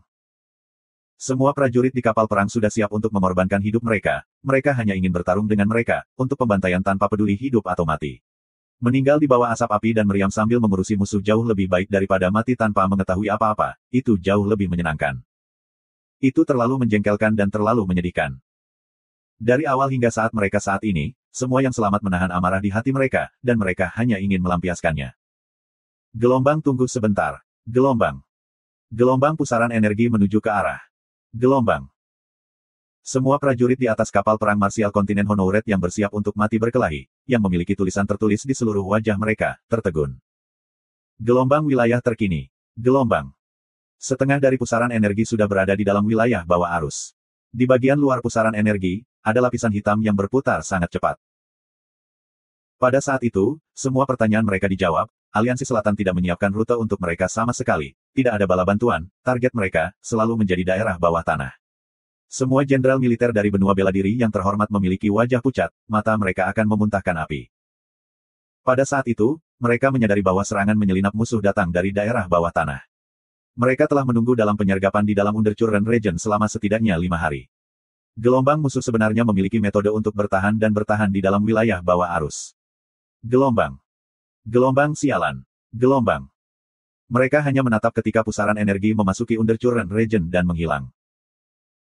Medan perang menjadi tenang sekali lagi, orang-orang yang selamat di atas kapal perang, terlepas dari tentara perwira, semua merasakan kekuatan mereka diambil dari mereka ketika mereka duduk di tanah, ekspresi kekalahan mereka. Kehilangan total. Di medan perang, hal yang paling disesalkan bukanlah bahwa musuh memiliki keuntungan yang pasti ketika kamu berjuang, tetapi bagi musuh untuk menyangkal kamu bahkan untuk berjuang, tetapi kamu sudah kalah. Ketika Gou Chengwendao bergegas, dan melihat kapal perang yang jarang, wajahnya segera berubah menjadi hijau dan mulai berubah, kemarahan di matanya membuatnya tampak seolah-olah dia akan meledak. Semua pria yang akrab dengannya tahu bahwa tuannya akan melakukan pembunuhan besar-besaran. Tapi yang mengejutkan, Gou Chengwendao menjadi tenang, kemarahan di matanya membara, dan senyum pahit muncul di wajahnya. Cliff tahu bahwa Tuan akhirnya menerima pukulan telak. Gou Cheng Wendao masih muda tetapi terkenal, ia memiliki banyak kampanye yang sukses, meskipun ia juga memiliki kerugian, tetapi kemampuan bertarungnya sangat kuat, dan bahkan jika kalah, yang dalam kondisi mengerikan selalu menjadi musuh-musuhnya. Tetapi kapan terakhir kali mereka menjadi orang yang menerima pukulan buruk seperti itu? Kapal-kapal pengepungan skala besar hancur total. Kali ini, bahkan Cliff tertawa pahit. Aliansi Selatan seperti musuh bebuyutan mereka, setelah bertarung, selain keuntungan awal mereka atas Aliansi Selatan, mereka tidak pernah lagi memiliki keuntungan dari pertempuran itu. Perlawanan Aliansi Selatan menjadi lebih kuat dan lebih kuat, standar jenderal militer mereka menjadi lebih tinggi, dan kerugian benua bela diri terhormat menjadi lebih besar dan lebih besar, tetapi untuk kehancuran dan hampir kehancuran seluruh armada mereka, ini adalah masalah pertama dan belum pernah terjadi sebelumnya. Menghilangkan kejutan dan rasa sakit di benaknya, Cliff mulai mempertimbangkan bagaimana kehilangan itu akan memengaruhi seluruh situasi. Dengan sangat cepat, dia tidak lagi tersenyum pahit tetapi lebih, memiliki mulut penuh rasa sakit. Gelombang Aliansi Selatan benar-benar terlalu menakutkan. Gelombang. Dengan kurangnya kapal perang untuk perlindungan, benua sang telanjang di depan Aliansi Selatan, dan mereka dapat diserang kapan saja. Tanah benua sang itu sempit dan kecil tanpa kedalaman untuk bermain dengannya, dan yang lebih buruk adalah bahwa kuil pasti akan menyangkal mereka meninggalkan benua sang. Satu-satunya jalan keluar mereka adalah mencari bantuan. Mereka sudah kehilangan semua cara inisiasi. Cliff bisa menebak apa yang akan dilakukan musuh setelah itu, yang mengelilingi mereka dan mencari bala bantuan. Buteven jika dia tahu itu, dia tidak punya sarana untuk melakukan apapun, musuh bisa berkonspirasi secara terbuka. Mereka berada dalam musuh-musuh, dan rute pasokan yang panjang membutuhkan harga yang besar terlepas dari apakah mereka membutuhkan bala bantuan atau pasokan. Adapun musuh, seluruh benua telah dipersenjatai, dan memiliki keuntungan. Saat ini, rencana terbaik mereka adalah meninggalkan benua sang, untuk mendapatkan kembali ruang untuk menyusun strategi dan merencanakan. Tetapi dia tahu bahwa kuil tidak akan pernah menyetujuinya, karena tujuan sebenarnya dari ekspedisi selatan adalah benua sang. Situasi mereka berubah menjadi lebih buruk. Cliff tidak pernah berpikir bahwa mereka mengambil alih sang benua benar-benar akan merugikan mereka. Tiba-tiba, Cliff memiliki beberapa kecurigaan. Gelombang apakah menyerah sang kontinen sebagai komandan musuh in Chief Centennial Plan? Gelombang dingin-dingin melonjak dari hatinya. Gelombang jika itu masalahnya. Gelombang. Dalam beberapa detik, pikiran yang tak terhitung melintas di benaknya, seolah-olah dia bisa melihat bahaya yang tak terhitung jumlahnya, tetapi dia gagal memahami poin utama. Tanpa sadar, Cliff merasakan rasa hormat kepada Panglima Aliansi Selatan. Jika bukan karena teambus di armada mereka, mereka tidak akan pernah menduga bahwa itu adalah musuh yang telah memilih untuk menyerahkan sang kontinen, bahkan Gou Cheng Wendao salah, yang berarti bahwa komandan itu benar-benar terpuji. Tanpa sadar situasinya sedang dimainkan ke dalam ritme musuh. Cliff ingin mengklarifikasi, jika armada tidak diserang, apakah mereka akan berada dalam situasi yang mengerikan, tetapi situasinya secara bertahap dimainkan menurut musuh. Berani melepaskan benua sang benar-benar tekad yang terpuji. Dari awal pertempuran, musuh sudah mendapatkan keuntungan langkah pertama. Gelombang sungguh pria yang menakutkan. Gelombang. Cliff terengah-engah, dia sekarang berharap bahwa dia tidak mengerti apa-apa. Gelombang selain bisa melihat keseluruhan gambar, musuh pasti punya rencana cadangan lain gelombang, tapi sayangnya, Cliff tidak bisa melihat melalui mereka. Gou Cheng Wendao yang diam tiba-tiba melontarkan 3 kata, ayo cari bantuan. Iya. Hati Cliff bergetar, bawahan ini akan secara langsung meminta bala bantuan dari tempel. Tidak. Suara Gou Cheng Wendao terdengar seolah-olah dia berbicara melalui giginya yang menggertak. Selain dari kuil, masih ada Mo Xin dan Qiu Suhua, suruh mereka untuk datang berkumpul di sini dengan kecepatan penuh. Cliff kaget, dia sepertinya mengerti sesuatu, dan wajahnya menjadi pucat. Mereka dapat membantu kita mengalihkan perhatian Aliansi Selatan. Kita hanya memiliki satu tugas, sebelum Mo Xin dan Qiu Suhua menjadi kelelahan, temukan jalannya. Kami menang setelah menemukannya. Jika tidak, semua orang bisa mati bersama. Petik 2. Suara Gou Cheng Wendao seperti angin musim dingin, menyebabkan tubuh semua orang menjadi dingin. Di bawah langit malam, Blue Wind City berada dalam kekacauan, tempat-tempat di mana pasukan pedagang barat telah berkumpul akan dibakar. Nyala api membumbung ke langit, di mana bahkan orang bisa merasakan intensitasnya dari kejauhan. Para bandit ada di sini. Ksatria terbunuh. Jeritan, teriakan, seruan menembus langit dengan kecepatan ekstrim, dan semua tempat kerja yang beragam bergejolak. Blue Wind City saat ini merupakan situs konstruksi besar raksasa. Demi membangun kembali Blue Wind City, pedagang barat tampaknya telah mengumpulkan semua organisasi besar. Jika pedagang barat bahkan tidak bisa menghentikan mereka, bagaimana mungkin organisasi lain berani menolak? Di bawah langit malam dan nyala api, ketakutan semua orang mengambil alih mereka, dan mengendalikan mereka saat mereka melarikan diri secara fanatik. Di dalam gudang pedagang barat, halaman terbakar, dan semua orang terus membongkar benda yang bisa membakar dan melemparkannya ke dalam api. Hati-hati, jangan membakar gudang. Api itu tidak cukup besar. Buat lebih besar. Petik 2. Apalagi yang ada untuk dibakar, cepat lemparkan mereka. Di dalam gudang, Tang muda mendengar teriakan dan tangisan, dan ketika dia melihat gudang yang menumpuk, dia tercengang. Demi membangun kembali Blue Wind City, pedagang barat telah menyiapkan sejumlah besar barang.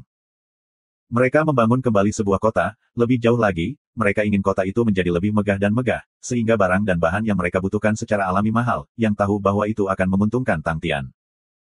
Mata Tang Tian berkilau, seperti serigala lapar, dia menatap tumpukan material dan barang.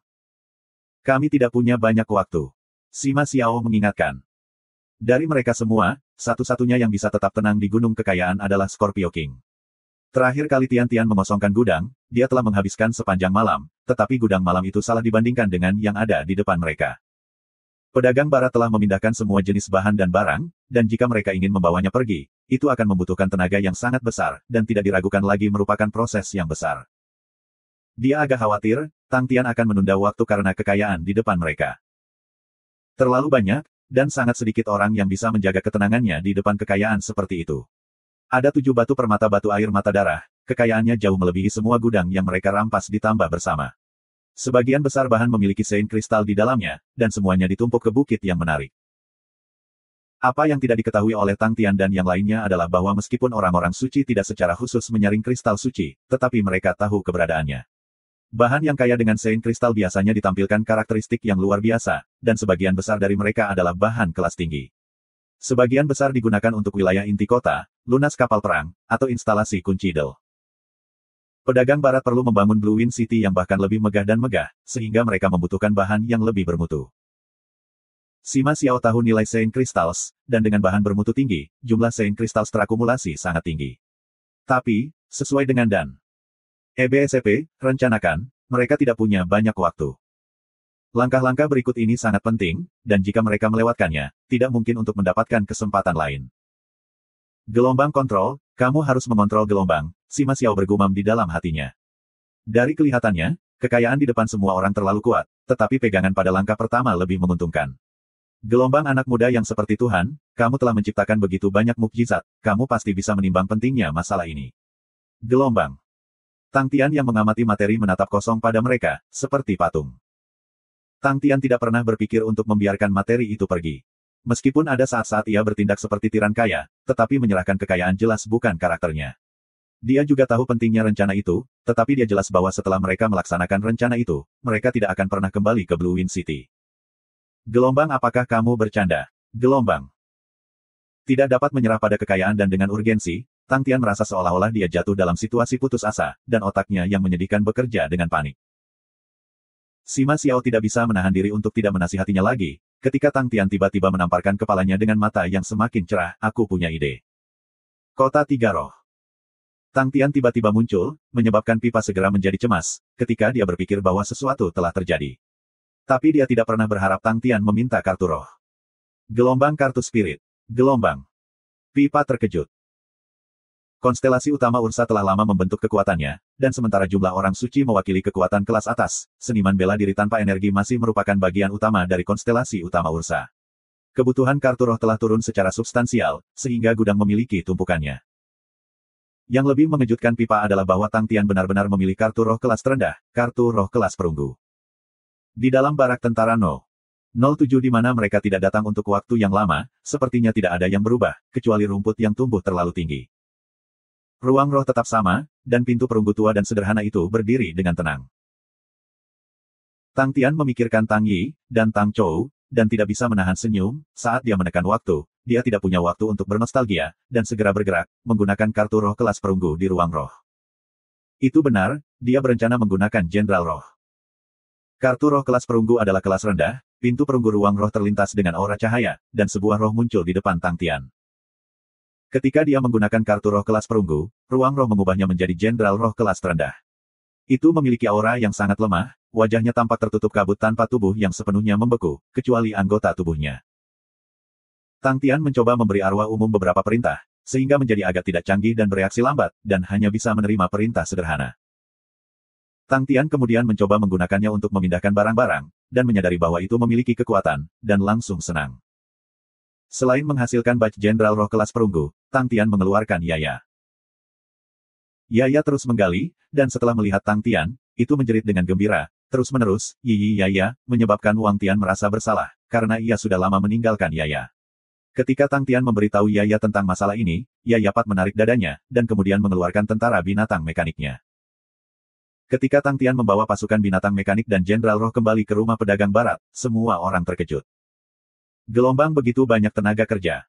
Gelombang. Dalam 3 jam, mereka mengosongkan seluruh gudang. Melihat gudang yang benar-benar bersih dan kosong yang seolah-olah segerombolan belalang telah melewatinya, semua orang tidak bisa tidak gemetaran, sang guru terlalu ganas. Sima Xiao tercengang. Setelah beberapa saat, dia tiba-tiba menyadari penampilan para Jenderal Roh, dan efek tersembunyi dan mendalam yang dimiliki kedua dunia. Sebelumnya, meskipun Tang Tian memiliki pintu bintang yang menghubungkan kedua dunia dalam genggamannya, tetapi dia memiliki kemampuan yang sangat terbatas untuk mengendalikannya, seperti tabung tipis dengan kemampuan terbatas dalam mengangkut barang. Tetapi dengan kemunculan para Jenderal Roh, itu berarti bahwa tabung tipis ini telah meluas 100 atau 1000 kali, dan pengangkutan barang antara kedua dunia menjadi mengejutkan.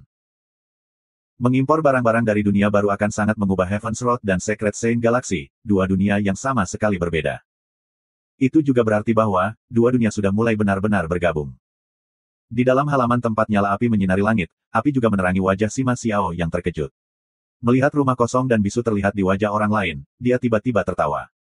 Gelombang sepertinya bahkan Tang Tian himself belum menyadari, bahwa di malam ini di mana nyala api meninggi, era baru perlahan-lahan merayap masuk.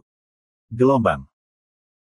Benua bela diri yang terhormat tidak akan pernah menduga bahwa satu-satunya tujuan yang diperjuangkan oleh banyak generasi orang mereka, pada saat itu, pada malam itu, perlahan-lahan terbuka di tangan seorang pemuda.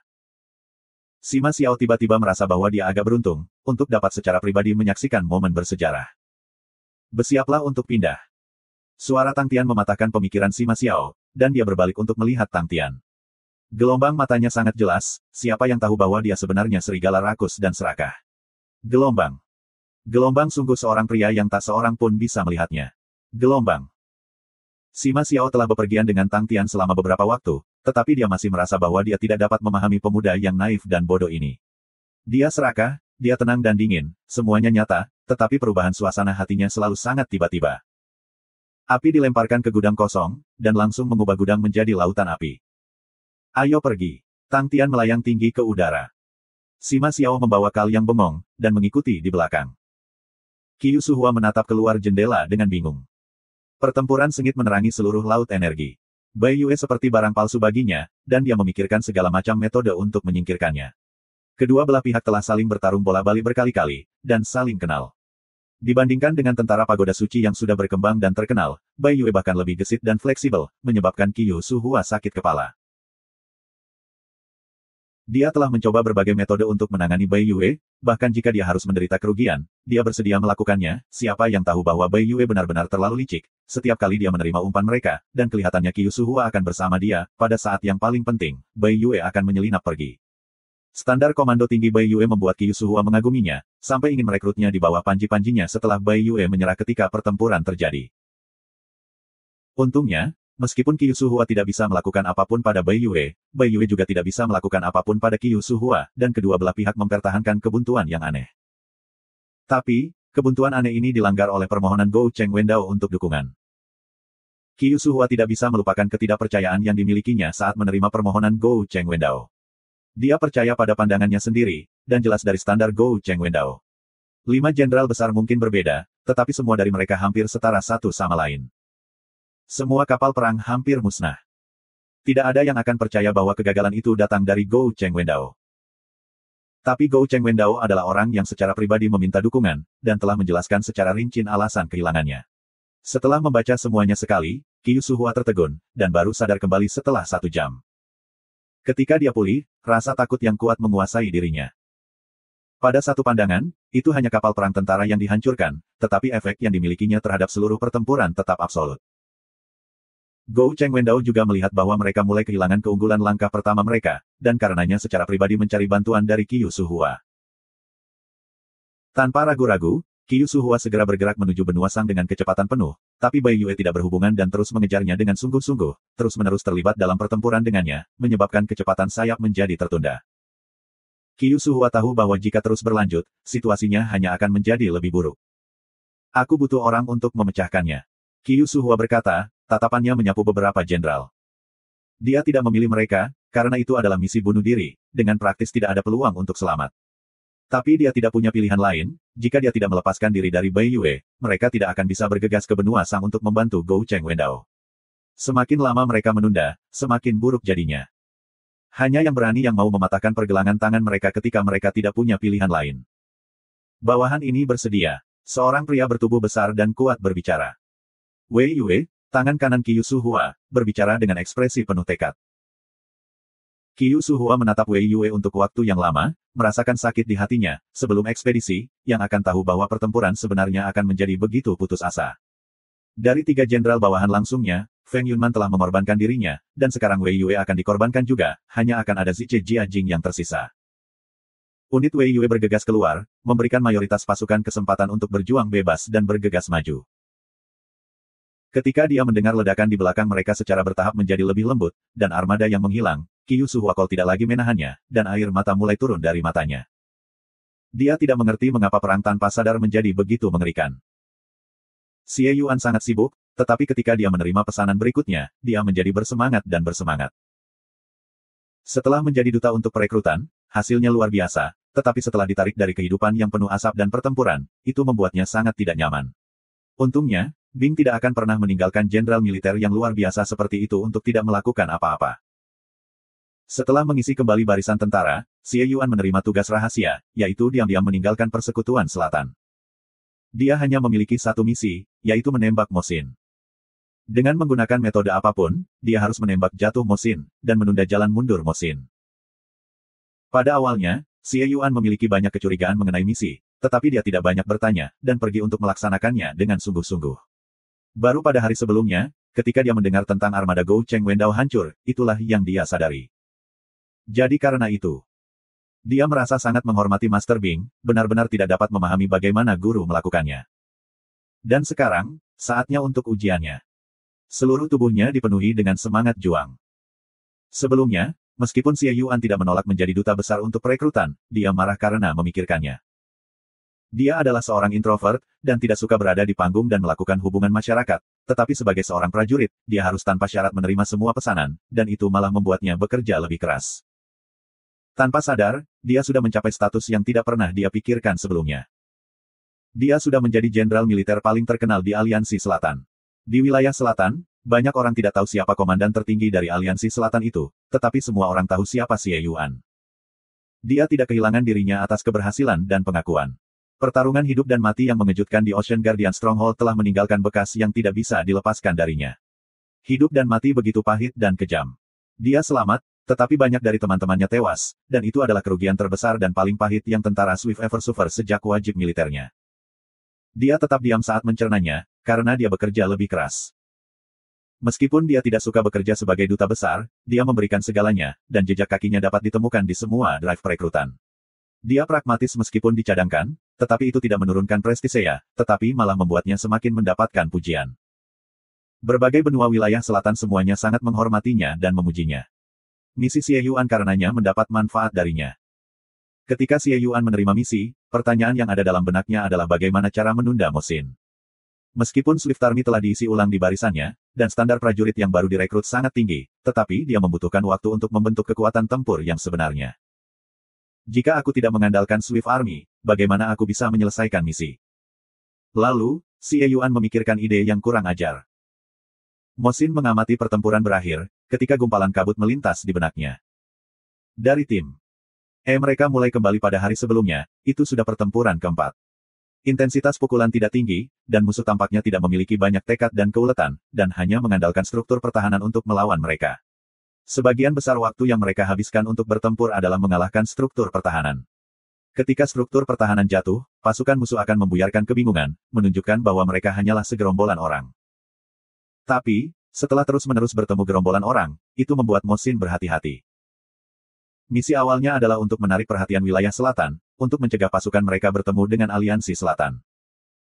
Misinya dapat dikatakan berhasil, karena dimanapun ia menyapu, ia tak terkalahkan, dan ia secara langsung memasuki daerah pedalaman wilayah selatan, menyebabkan wilayah selatan menjadi gelisah, dan semua fokus mereka mendarat padanya. Ketika dia menerima teriakan minta tolong dari Gou Cheng Wendao, keuntungan awalnya menjadi kerugian besar. Setelah pergi jauh ke wilayah tengah wilayah selatan, jalan pulang tampak sangat panjang dan sulit. Tapi, dia tidak punya pilihan lain, dan dia hanya bisa menurunkan perintah untuk segera mundur. Dia menduga aliansi selatan dengan sengaja akan menghentikan mereka memperkuat Gou Cheng Wendao, karena ketika dia menghadapi perlawanan, dia tidak terkejut. Tetapi dalam rentang waktu yang singkat, ia telah menemukan 4 botol, dan setiap pertempuran persis sama, membuatnya merasa tidak nyaman. Di satu-satunya jalan mereka ke belakang, ada banyak struktur pertahanan. Setiap satu dari struktur pertahanan ini menjadi titik penolakan.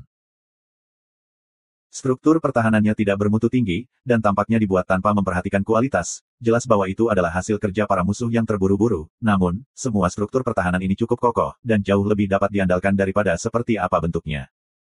Pasukan besar Mosin harus menghabiskan banyak waktu untuk menghancurkan mereka. Pasukan yang terkurung di dalam struktur pertahanan kira-kira memiliki standar yang sama, dan masing-masing struktur pertahanan yang berbeda memiliki tentara yang berbeda, menyebabkan Mosin untuk mengkonfirmasi bahwa mereka harus menjadi tentara lokal di benua saat itu. Semua pasukan ini hanya memiliki satu misi, yaitu untuk membantu mempertahankan struktur pertahanan, dan pada saat struktur ini ditembus, mereka tidak perlu menegakkan perlawanan dan melarikan diri. Mereka juga menyadari bahwa pasukan besar Mosin tidak punya waktu untuk mengejar mereka, dengan demikian mereka mulai sombong dan menjadi kelompok tur. Sekali akan disebut acak, tetapi untuk menjumpainya 4 kali, itu pasti bukan kebetulan atau kebetulan.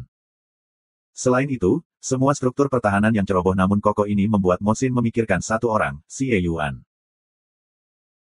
Xie Yuan telah membuktikan kepada semua orang betapa mahirnya dia dalam membangun struktur pertahanan di benteng pelindung Guardian, dan dalam hal merancang struktur pertahanan, dia berada di puncak standar. Setelah menemukan struktur pertahanan ke-8, Mosin sepenuhnya memahami maksud Xie Yuan. Xie Yuan ingin menggunakan pagar, dengan menempatkan banyak struktur pertahanan dan menambahkan pasukan lokal dari benua dekat, untuk menunda gerakan mereka. Semua struktur pertahanan ini tidak mampu menghentikannya, tetapi dapat dengan sangat meningkatkan waktu yang dibutuhkan untuk bergerak. Itu benar, waktu. Xie Yuan secara praktis menggunakan keuntungannya sendiri secara maksimal. Jika kualitas pasukan tidak cukup tinggi, mereka akan menggunakan jumlah, dan jika kekuatan pasukan tidak cukup kuat, mereka akan menggunakan struktur pertahanan. Sungguh pria yang kuat. Mosin harus mengakui bahwa Xie Yuan layak menjadi jenderal terkenal. Rencana itu terlihat sederhana, tetapi diperlukan lebih banyak yang memiliki prestise dan kekuatan untuk meyakinkan semua orang, dan kemampuan untuk memaksa kelompok-kelompok besar, karena rencana tersebut mengharuskan penggunaan terlalu banyak pasukan. Untuk mendapatkan kepercayaan dari begitu banyak tentara setempat bukanlah hal yang mudah sama sekali, tetapi Xie Yuan melakukannya. Cukup pada titik ini, Xie Yuan sudah dianggap kuat. Menjadi sangat yakin akan kekuatan Xie Yuan, sakit kepala Mosin datang. Terhadap metode yang sederhana dan kasar dengan menggunakan angka, Mosin menyadari bahwa itu dia tidak tahu bagaimana cara menangkalnya. Ketika dia menemukan struktur pertahanan ke-15, pasukan besar Mosin tiba-tiba berbalik arah dan maju ke arah yang sama sekali berbeda. Meskipun Mosin telah memutuskan untuk mengalihkan, dan akan mengambil jalan memutar, tetapi memikirkan struktur pertahanan padat yang membuat pasukannya putus asa, memutar akan menghemat lebih banyak waktu. Tetapi ketika struktur pertahanan yang familiar muncul dalam penglihatan Mosin lagi, dia tercengang seperti ayam, walaupun dia tersambar petir. Kenapa ada satu di sini juga? Ketika dia sadar kembali, Mosin memerintahkan pasukannya yang besar untuk maju, tidak percaya pada kebetulan itu. Ketika menemukan 4 struktur pertahanan yang lebih identik, dia benar-benar putus asa. Gelombang jalan ini juga dipagari. Gelombang. Mosin tidak pernah bisa berpikir bahwa Xie Yuan akan sangat fanatik. Setelah Xie Yuan memikirkan rencananya, dia menandai semua jalur yang mungkin bisa diambil oleh Mosin untuk menuju ke benua Sang. Dia secara pribadi menuju ke berbagai benua dan menasihati mereka tentang cara membangun struktur pertahanan. Xie Yuan menggunakan prestisenya sepenuhnya untuk saturasi. Jika dia membuat semua pasukan lokal melakukannya sendiri, mereka tidak akan pernah mau, tetapi setelah membangun struktur pertahanan dan membantu mereka keluar, dan membiarkan mereka mundur pada kehendak mereka segera setelah struktur pertahanan dikalahkan, itu membuat semua tentara lokal puas. Kekayaan wilayah selatan juga ditunjukkan dengan kejenuhannya. Rencana fanatik Xie Yuan benar-benar menghilangkan dukungan dari semua benua. Berapa banyak itu saja, untuk membangun struktur pertahanan kelas rendah seperti itu. Berbagai benua di wilayah selatan memiliki kebencian dan ketakutan terhadap marsial kontinen yang terhormat, sehingga mereka tidak memiliki keberanian untuk bertarung dengan mereka secara langsung, tetapi untuk menghabiskan sedikit uang dan membuat yang terhormat Martial Kontinen menderita, apakah mereka bahkan akan ragu? Beberapa benua bahkan menggandakan jumlah struktur pertahanan yang diajarkan Xie Yuan kepada mereka. Tenaga mereka yang melimpah menyebabkan rencana untuk cepat berbaring. Saluran kapal yang semula kosong telah menjadi padat dengan struktur pertahanan, menjadi lanskap ekstrim. Apa Mosin tidak tahu adalah bahwa ketika pasukannya mulai menarik dan menerobos beberapa struktur pertahanan, seluruh wilayah selatan berputar. Awalnya, semua orang memiliki keraguan mengenai rencana Xie Yuan, gelombang akankah Mosin bahkan mundur. Tampaknya tidak seperti itu. Gelombang tapi mereka masih memiliki kepercayaan dan rasa hormat mereka terhadap Xie Yuan, dan dengan demikian menyelesaikan pekerjaan. Ketika tebakan Xie Yuan menjadi kenyataan, nyala api di hati semua orang menyala. Beberapa benua mulai bertaruh di mana Mosin akan bergerak menuju. Semua benua yang memiliki struktur pertahanan mereka dihancurkan oleh Mosin bahkan lebih gembira, dan sangat bangga. Dan bagi para kontinen yang tidak disentuh Mosin, mereka mengambil kesempatan untuk membangun struktur yang lebih defensif, seolah-olah mereka ingin mencekik seluruh saluran air. Mosin segera merasakan kegembiraan di berbagai benua. Tekad dan keuletan untuk melawan di pasukan lokal menjadi lebih kuat, dan bahkan ketika struktur pertahanan dihancurkan, dispersi pasukan lokal yang membingungkan benar-benar berlari ke kejauhan untuk menonton, untuk melihat apakah mereka dapat mengambil posisi untuk melakukan hal-hal tambahan untuk Mosin. Mosin tidak punya pilihan selain memposisikan beberapa pria untuk menatap orang-orang seperti itu, dan rute kemajuan mereka menjadi lebih lambat.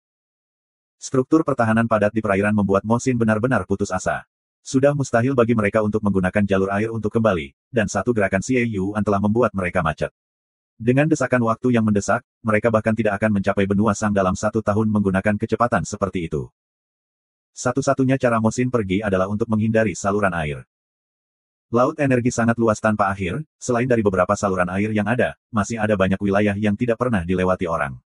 Tetapi semua daerah asing ini dipenuhi dengan bahaya yang belum pernah terjadi sebelumnya. Setiap pendirian saluran air ditukar dari darah leluhur yang tak terhitung jumlahnya. Sekarang, saluran air baru sudah sangat sedikit, karena harga membangun saluran air baru terlalu tinggi. Dan jarak antara Mosin dan benua Sang praktis setengah dari wilayah selatan, yang benar-benar putus asa. Tapi, Mosin tahu dia tidak punya pilihan lain. Jika mereka melakukan perjalanan melalui saluran air, pasukannya akan aman, tetapi pada saat ia bergegas, semuanya akan berakhir. Jika dia tidak menggunakan saluran air, pasukannya yang besar akan menghadapi bahaya yang tak terhitung dan tidak diketahui, tetapi mereka akan memiliki kesempatan untuk menjadi bala bantuan. Mosin tertawa pada dirinya sendiri, gelombang pada saat seperti itu, bagaimana aku masih bisa peduli pada diriku sendiri. Gelombang. Tatapannya kembali jernih. Tentara besar Mosin menyimpang dari saluran air, dan menghilang ke dalam kegelapan yang tak berujung. Ketika Xie Yuan menerima berita itu, seutas rasa hormat muncul dalam dirinya. Dalam situasi seperti itu, bagi Mosin untuk membuat keputusan seperti itu, ia membutuhkan keberanian dan tanggung jawab yang sangat besar, dengan menempatkan dirinya dalam bahaya karena kesempatan untuk mengubah seluruh situasi pertempuran, pemimpin seperti itu patut dihargai. Secara pribadi memaksa Mosin mengalami kesulitan seperti itu, semua berbagai benua di wilayah selatan bersukacita tanpa akhir, bagi mereka, Mosin sama saja sudah mati. Xie Yuan tidak tahu apakah itu bisa dianggap sukses, karena belum selesai. Tapi, dia sudah melakukan yang terbaik, dan melakukan segala yang dia bisa. Jika pasukan Swift-nya benar-benar utuh, dia akan mengambil kesempatan untuk mengejar musuh. Tetapi Angkatan Darat Swift saat ini tidak cukup lengkap untuk melakukan tugas yang sulit. Untuk yang lainnya, aku hanya bisa menyerahkannya ke surga.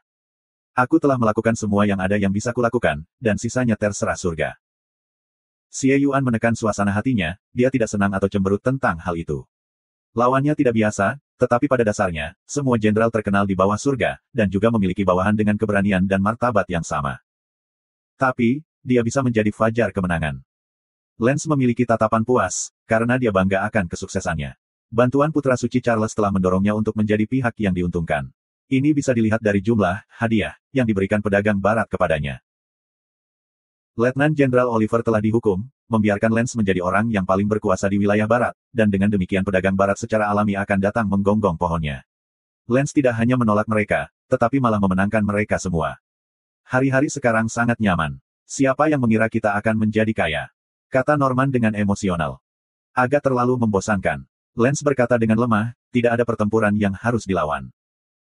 Pertarungan apa? Kita akan punya uang jika tidak ada pertempuran. Dapatkah kamu melihat berapa banyak orang yang ngiler hanya dengan melihat Atus? Kata Norman dengan tidak setuju. Medan perang adalah rumah seorang jenderal militer, Norman. Lance mengingatkan, kamu harus memiliki prestasi yang lebih tinggi dalam pikiran. Kita saat ini sudah sangat tercapai. Norman menolak dan menasehati Lance, jangan berpikir tentang berkelahi. Lagi pula, kamu bahkan tidak bisa pergi ke benua Sang, jadi mari kita jalani hidup kita terlebih dahulu. Putra Suci Charles telah meninggalkan tugas untuk menginvestigasi kepada kami tidak dapat melakukan yang buruk. Petik 2. Ekspresi Lance menjadi sedikit bersemangat ketika dia duduk, aku punya beberapa tebakan. Tebak. Norman kaget. Misalnya, domain dosa. Lance menjentikkan jarinya. Mata Norman langsung mengerut, sin domain. Dia tahu tentang domain dosa. Jika seseorang berbicara tentang perjalanan benua bela diri yang terhormat untuk menyatukan wilayah barat, bagian gelap dari sejarah akan menjadi domain dosa. Sebenarnya, bagian internal kehormatan marsial benua memegang pendapat yang berbeda terhadap sistem sin domain. Banyak orang berpikir bahwa oposisi harus dibunuh untuk mencegah mereka melakukan comeback di masa depan, dan tidak ada kebutuhan untuk tempat seperti domain sin. Tapi, terlepas dari itu, dari sudut pandang domain sin, para petinggi benua bela diri terhormat tahu bahwa domain sin akan selamanya menjadi musuh mereka. Musuh yang harus mati sebelum mereka bisa beristirahat dengan mudah. Jadi ketika Lance berbicara tentang sin domain, Norman menjadi cemas.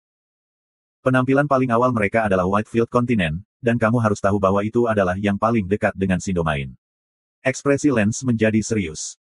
Dibandingkan dengan Gold Continent Bandit, bahaya yang ditimbulkan domain sin lebih besar. Wajah Norman menjadi jelek, sialan. Apa yang terjadi dengan tentara yang ditempatkan di sin domain? Petik 2. Itu berita buruk lainnya. Lance menunjukkan senyum pahit, saat ini, kami belum menerima berita dari mereka. Whitefield Continent sangat gempar, tapi mereka masih sepi, bukankah menurutmu itu agak tidak biasa? Petik 2. Norman terkejut, lalu setelah beberapa saat, dia tertawa getir, sepertinya kita telah mengalami masalah besar. Lance mengangkat bahu, itu benar. Lalu apa yang kita lakukan sekarang? Tanya Norman. Kita harus melakukan apa yang ditugaskan untuk kita lakukan. Lance berkata dengan acuh tak acuh, jika tidak, mengapa menurutmu anak suci Charles begitu baik kepada kita? Mungkin dia sudah menebaknya. Norman, dunia bukan tempat cinta. Kami harus membantunya menyelesaikan masalah ini, jika tidak, hari-hari baik kami akan dinomori. Petik 2. Apakah itu bagaimana meriam makanan ternak berjuang dengan kehidupan mereka? Kepahitan di wajah Norman menjadi lebih jelas. Sepertinya begitu. Lance menjawab dengan tenang. Mengapa kamu memiliki kepercayaan diri? Norman melirik Lance. Tidak, aku hanya menikmati pemandangan. Lance tertawa terbahak-bahak, Norman, santai, kita berada di yang mulia Martial Continent, berapa banyak yang orang-orang sin domain yang busuk dapat aduk. Aku harap itu masalahnya. Norman masih memiliki pandangan pahit, dan tidak rileks karena Lance, dia berpikir bahwa mereka dapat melakukannya dengan mudah, tetapi siapa tahu itu akan menjadi situasi yang sulit. Tiba-tiba, seorang bawahan bergegas masuk untuk membuat laporan, Tuan. Pedagang barat diserang oleh penyergapan. Ada api melonjak ke langit menuju Blue Wind City. Petik 2. Pedagang barat. Blue Wind City. Lance dan Norman saling memandang. Norman segera menjawab, suruh beberapa orang untuk menyelidikinya. Iya. Bawahan mematuhi dan segera berbalik dan pergi. Lance mendecakkan lidahnya, apa permusuhan antara bandit benua emas dan pedagang barat? Kenapa mereka bertarung sampai mati? Apakah kau menyinggung seseorang? Petik 2. Tapi Norman memikirkan Blue Wind City, dan wajahnya jelek, sekarang Blue Wind City juga punya masalah, kita benar-benar sial. Pembangunan Blue Wind City diinstruksikan dan dilaksanakan oleh Putra Suci Charles, dan kecelakaan itu hanya akan mempengaruhi wajahnya, yang akan menyebabkan mereka terpengaruh. Di mata banyak orang, mereka 100% berada di bawah Putra Suci. Lance juga merasa agak repot, mengapa kau begitu ceroboh? Kita harus menghapus pantatnya untuknya sekarang. Aku tahu bahwa uang pedagang barat tidak mudah diambil. Ayo pergi, kita telah mengambil uang mereka, kita harus melakukan yang terbaik untuk membantu mereka, kita tidak bisa melihatnya terbunuh, jika tidak, siapa yang bisa kita cari uang di masa depan? Petik 2. Norman menjawab dengan meniru kata-kata Lance dengan sarkasme, medan perang adalah rumah seorang jenderal militer. Lance terdiam. Setelah terbang sebentar, pengintai memperhatikan Carl, yang berada dalam situasi yang mengerikan, di mana dia memiliki beberapa penjaga di sekelilingnya, mereka semua memiliki darah di seluruh tubuh mereka, seolah-olah mereka telah melalui pertempuran pahit. Terlihat mengerikan. Lance menggaruk dagunya. Itu masuk akal. Norman merasa itu sesuai harapan, aku ingin tahu apakah ksatria itu hidup atau mati. Di matanya, meskipun pedagang barat relatif kuat, mereka tidak dapat dibandingkan dengan tentara standar. Mereka baru saja tidak bertemu dengan jenderal berbakat yang akan menempatkan mereka pada tempatnya. Sebagai gantinya, Martial Banner of Knights yang ksatria adalah elit sejati dan kekuatan yang tangguh, setiap individu adalah ahli. Kal berteriak dari jauh, Tuan, selamatkan aku. Benar-benar menyedihkan. Lance bergumam, tetapi segera mengubah ekspresinya menjadi serius. Kal, apa yang terjadi? Kal terbang kepadanya, dengan ekspresi teler, seolah-olah dia belum pulih dari serangan itu. Kami disergap. Bahkan sebelum dia menyelesaikan kata-katanya, mata Lance terpesona ketika seorang penjaga di samping Kal tiba-tiba menerkamnya. Gelombang tidak bagus. Gelombang. Wajah Lance berubah, pembunuh. Dia tahu bahwa dia telah membuat kesalahan besar, dia benar-benar membiarkan seseorang datang di depannya. Sebagai seorang jenderal militer, itu adalah kesalahan paling bodoh dan paling bodoh untuk membiarkan seorang pembunuh menyentuh tubuhnya. Seorang jenderal militer tanpa perlindungan prajurit sama lemahnya dengan rumput. Gelombang pedagang barat telah berkolusi dengan musuh. Gelombang. Gelombang ini jebakan. Gelombang. Tang Tian fokus pada Lance, dan pada jarak sedekat itu, dia pasti tidak akan gagal. Dia seperti binatang buas yang sangat berat, dengan ganas menabrak tubuh Lance. Lance memiliki niat untuk bereaksi, tetapi gerakannya, di depan Tang Tian, sama lambatnya dengan kura-kura. Bang! Suara mematikan yang muncul, itu adalah suara tulang yang hancur menjadi bubuk. Norman tidak memiliki kesempatan untuk bergerak juga, saat Tang Tian bergerak, Sima Xiao telah mengambil tindakan, Magatama muncul di belakang Norman, dan dengan kilau di matanya, kepala Norman sudah berada di tangan Magatama. Dalam seluruh proses, penjaga Lance bahkan tidak bereaksi, dan para pemimpin mereka sudah mati. Semua mata mereka memerah, mereka terpana dengan apa yang terjadi. Setelah keheningan sesaat, semua prajurit itu kehilangan akal mereka, dan menerkam dengan ganas. Kal, kamu benar-benar mengkhianati tempel. Membunuh mereka. Tang Tian sama sekali tidak takut, ketika tentara mulai mati satu demi satu di depannya. Mereka semua adalah domba di matanya, dia tidak mundur, tetapi terus menyerang, seperti panah, dia menembak ke arah kerumunan, tanpa gerakan aneh, dia menggunakan kekuatannya yang menakutkan untuk menjadi mesin pembunuh terkuat. Siapapun yang disentuh olehnya akan terbunuh atau terluka parah. Bang, suaranya berkali-kali lebih keras daripada yang pertama, tubuh yang tak terhitung jumlahnya dipukul dan terbang ke segala arah. Sebelum mereka bahkan mendarat di tanah, mereka sudah mati. Tang Tian tidak memberikan prajurit kesempatan untuk mengatur kembali diri mereka sendiri. Selama dia melihat ada tentara atau pengawal pasukan, dia akan membunuh mereka tanpa ragu-ragu. Dalam jarak yang begitu pendek, kekuatan tentara tidak bisa dilepaskan, mereka terus-menerus diinterupsi oleh Tang Tian, dan semuanya berantakan. Seperti hantu, efisiensi Magatama dalam membunuh sangat mencengangkan, dan dalam sekejap mata, tempat itu dipenuhi dengan kalajengking. Semua prajurit mulai menjadi takut, mata merah mereka surut ketika rasa takut menggantikan keberanian mereka. Mereka belum pernah melihat pembunuh sekuat ini sebelumnya, lebih cepat dari kilat dan tidak ada yang bisa bertahan dari mereka. Mereka seperti monster yang keluar dari neraka, tanpa emosi dan dengan dingin mengambil kehidupan satu demi satu tanpa pernah berakhir energi. Gelombang monster. Gelombang. Gelombang mereka adalah monster. Gelombang. Para prajurit yang kehilangan jenderal mereka seperti pasir yang berserakan, ketakutan mengambil alih tubuh mereka ketika mereka mulai berlari dan berlari. Ini adalah sinyal keruntuhan, karena semakin banyak tentara mulai berlari. Tang Tian dan yang lainnya tidak mengejar mereka. Pertempuran berakhir, tetapi Tang Tian masih tidak percaya, bahwa pasukan yang kuat telah dihancurkan begitu saja. Jika mereka berhadapan, akan sangat sulit untuk mengalahkan pasukan Lance. Sehubungan dengan pasukan manapun, Sang Jenderal adalah roh dan jiwa, kehilangan Sang Jenderal hanyalah percikan untuk menghancurkan pasukan. Galaksi suci-suci adalah tanah yang diperintah oleh tentara, sehingga penekanan pada standar tinggi jenderal militer, terlepas dari tentara atau jenderal, mereka tidak menekankan pada kekuatan individu. Tang Tian memandang Sima Xiao, kemampuan Magatama yang menawan bisa dikatakan sebagai kegembiraan yang tak terduga. Sima Xiao memandangi mayat Kal dengan sedikit ketidakbahagiaan, kasihan sekali. Ketika para jenderal terbunuh, para prajurit menjadi gila, menyebabkan Tang Tian dan Sima Xiao berada dalam tekanan besar, dan pada saat itulah Kal dibunuh oleh para prajurit. Sima Xiao merasa bahwa Kal masih bernilai, oleh karena itu sangat disayangkan dia mati.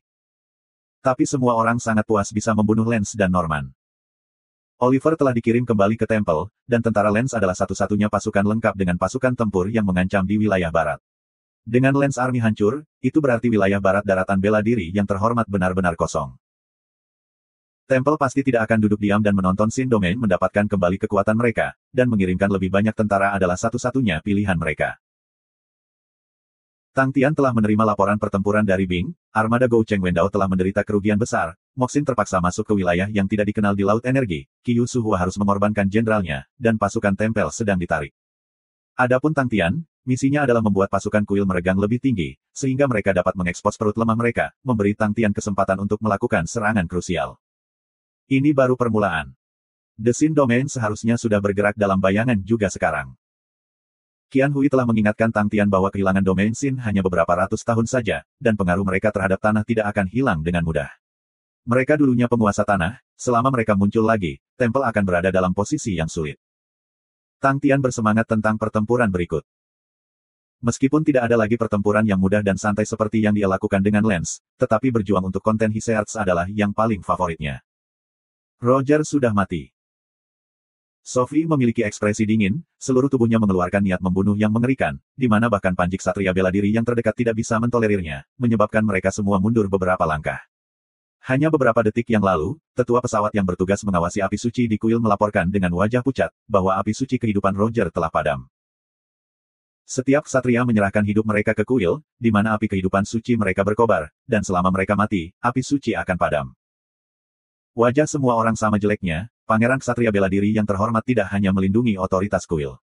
Di benua bela diri yang terhormat, setiap ksatria dari bendera bela diri ksatria yang terhormat memegang posisi yang dianggap, dan melambangkan kuil. Pada saat dibutuhkan, panji-panji ksatria dapat mengambil alih misi apapun, dan dapat mengambil alih kendali tentara manapun. Tidak ada yang berani menjadi musuh dengan Banner of Knights. Kapan Banner ksatria menderita kerugian? Ketika benua bela diri yang terhormat menyatukan wilayah barat. Wajah tampan Charles tetap tenang, Roger sama sekali tidak lemah, dan tidak seharusnya dibunuh dengan mudah. Jika musuh menyerang pasukan, Roger pasti tahu bahwa dia tidak bisa menang, dan pastinya berusaha melarikan diri, dia pasti akan tahu bahwa menyampaikan informasi itu lebih penting. Hanya jika Roger membuat keputusan penghakiman yang salah, atau jatuh ke dalam api unggun tidak merasakan bahayanya dia bisa terbunuh. Musuh harus dalam jumlah kecil, tetapi sangat kuat, untuk membunuh Roger. Petik 2. Betul. Sophie menjadi tenang, dia sangat jelas tentang kekuatan dan standar Roger. Akan ada berita segera. Ekspresi Charles berubah serius, aku punya laporan di sini yang aku duga terkait dengan Roger. Aku harap tebakan aku salah. Petik 2.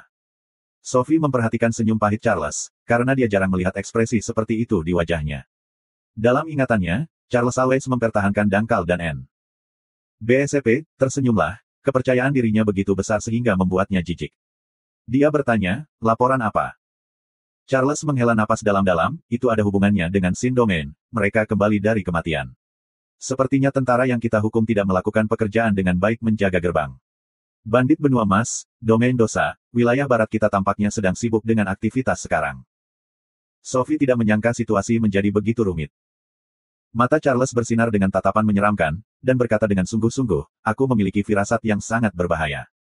Kegagalan terus-menerus di garis depan, kebangkitan domain Sin, menghilangnya benua bandit emas, semuanya tampak sangat pas, apakah kamu pikir itu agak terlalu kebetulan? Petik 2. Tubuh Sophie gemetar, kamu mengatakan. Jika ini tipuan, itu terlalu menakutkan. Charles bergumam.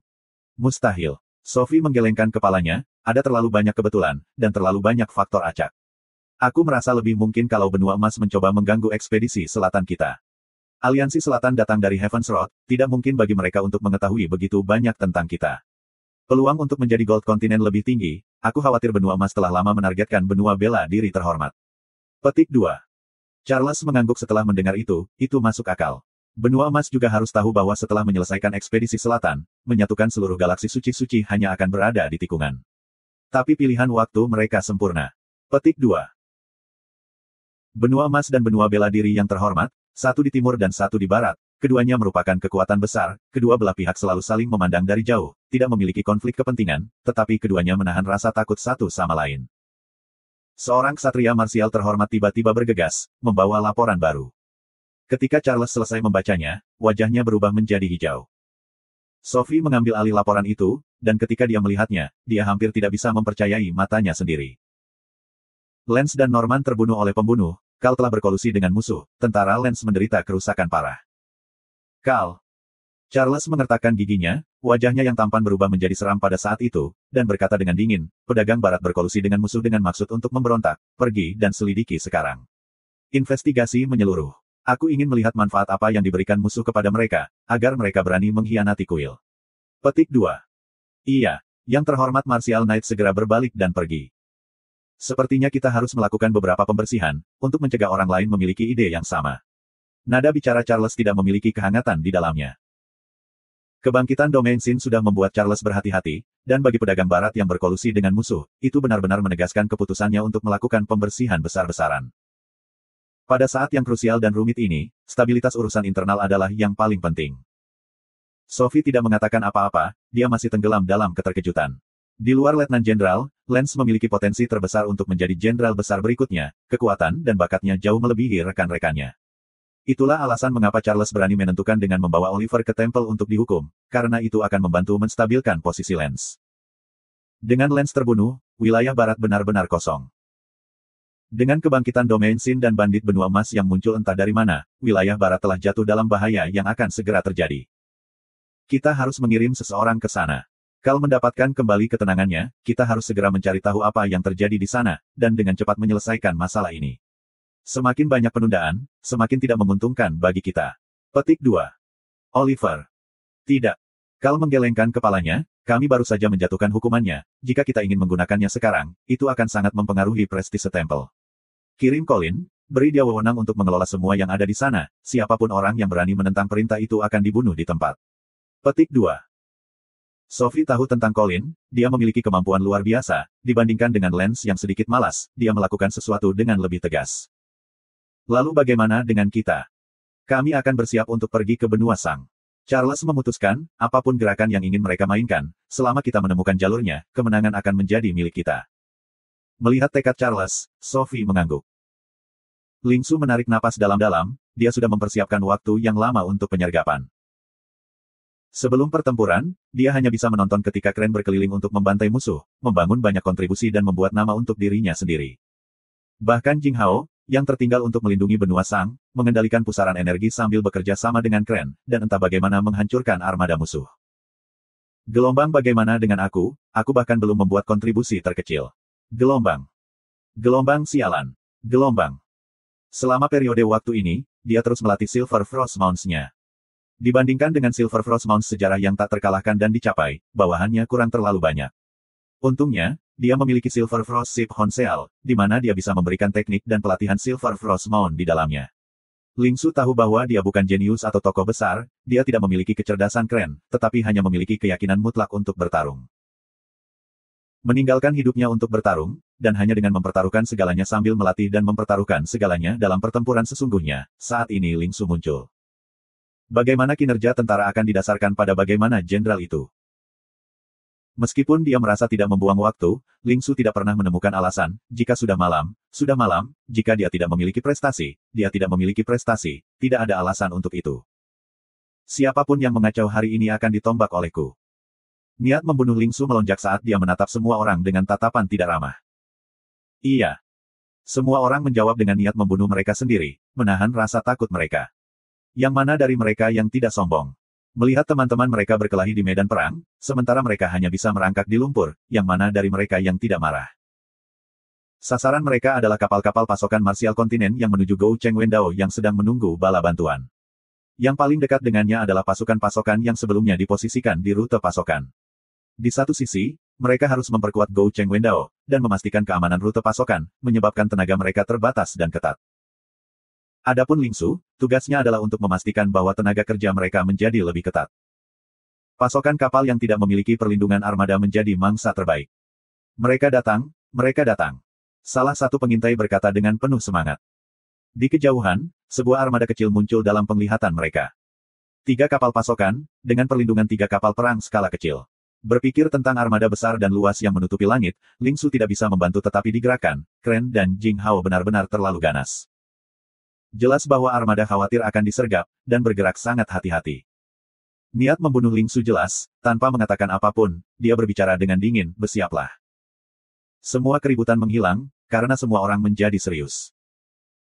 Mereka memiliki formasi yang sangat unik, kedua sayap menyerupai tanduk domba jantan, melengkung dan memanjang keluar, sementara kelompok tengah Ling Su ditangguhkan ke belakang. Silver Frost Ship Honsel melayang di atas kepala Ling Su, melepaskan cahaya perak samar yang menyelimuti seluruh unit. Banyak sinar garis perak muncul di bawah kaki para prajurit, seperti pola spiral tanduk. Ekspresi Ling Su sama seriusnya, dan untuk beberapa alasan, dia memikirkan gurunya. Gelombang jika guru bisa melihat bahwa aku telah membentuk Silver Frost Mounts aku sendiri, dia pasti akan tercengang. Gelombang. Senyum hangat yang tidak terdeteksi muncul di wajah Ling Su yang tanpa emosi dan dingin dan dengan cepat menghilang, tatapannya kembali ke musuh-musuhnya, ketika gelombang kepahlawanan melonjak dari dadanya. Para pahlawan yang menghilang dan legenda masa lalu meninggalkan Aries Constellation tanpa kemenangan. Lonceng domba lonceng angin bergerak meskipun tidak ada angin, dan bersamaan dengan suara lonceng, sebuah pertempuran kuno dan dingin yang dinyanyikan keluar dari segel di atas kepalanya. Tombak perak itu harus selembut salju, dan sehalus awan. Desip Hornwind Bells, angin sejuk yang dingin tidak akan pernah menangkap suara kamu. Matahari bersinar tetapi tidak ada bayangan yang bisa mendung, karena tombak akan selalu lurus. Petik 2. Semua orang tanpa sadar meluruskan punggung mereka, dan memegang tombak perak mereka dengan erat. Silver Frost Mons. Ling Su berteriak, mengangkat tombak peraknya tinggi-tinggi di udara. Silver Frost Mons. Semua orang berteriak bersama, dan mengangkat tombak perak mereka. Formasi pertempuran itu megah dengan mereka tidak bergerak satu inci pun. Tombak perak bersenandung dengan lagu itu. Tanduk menjadi putih saat aura yang sangat tajam menyilaukan. Mata Ling Su melebar, dan raungan keluar, serang. Yang menjawabnya adalah raungan yang membanjiri, bunuh. Cahaya perak yang telah menghilang selama 1000 tahun, mekar sekali lagi dari negeri asing yang jauh. Kapal perang yang sangat hati-hati segera merasakannya. Serangan musuh. Peringatan keras dan tajam terdengar di seluruh armada, 3 kapal perang segera memberikan respons. Biasanya oleh sisi-sisi kapal pasokan, kapal perang cepat melaju dan mengatur diri secara horizontal. Para prajurit di kapal perang dengan cepat terbang ke formasi pertempuran mereka, semua senjata kapal perang di kapal perang menyala, dan setelah persiapan mereka bisa terlibat kapan saja. Para prajurit dari benua bela diri yang terhormat semuanya geram terhadap musuh-musuh mereka saat mereka mengungkapkan kebencian di mata mereka. Meskipun mereka berada di kapal perang skala kecil, mereka dengan kuat percaya bahwa mereka dapat mengalahkan musuh. Kami adalah elit dari benua bela diri yang terhormat. Kita tak terkalahkan, semua orang kotor ini, berani menyelinap menyerang kita untuk mencoba dan menjatuhkan kita. Mereka takut pada kita, mereka tidak berani berperang melawan kita dalam pertempuran yang sebenarnya. Petik 2. Ayo, beritahu kami semut-semut kotor ini tahu bahwa mereka tidak layak menjadi musuh kita. Petugas itu meraung marah, suara mereka beresonansi di atas kapal perang. Musuh benar-benar berani menyerang mereka dengan beberapa angka, itu adalah penghinaan dan penghinaan terhadap mereka. Musuh bergerak lebih cepat dan lebih cepat, seperti kilatan petir perak. Para petugas akan memberikan perintah, ketika murid-murid mereka tiba-tiba mengerut. Apa itu?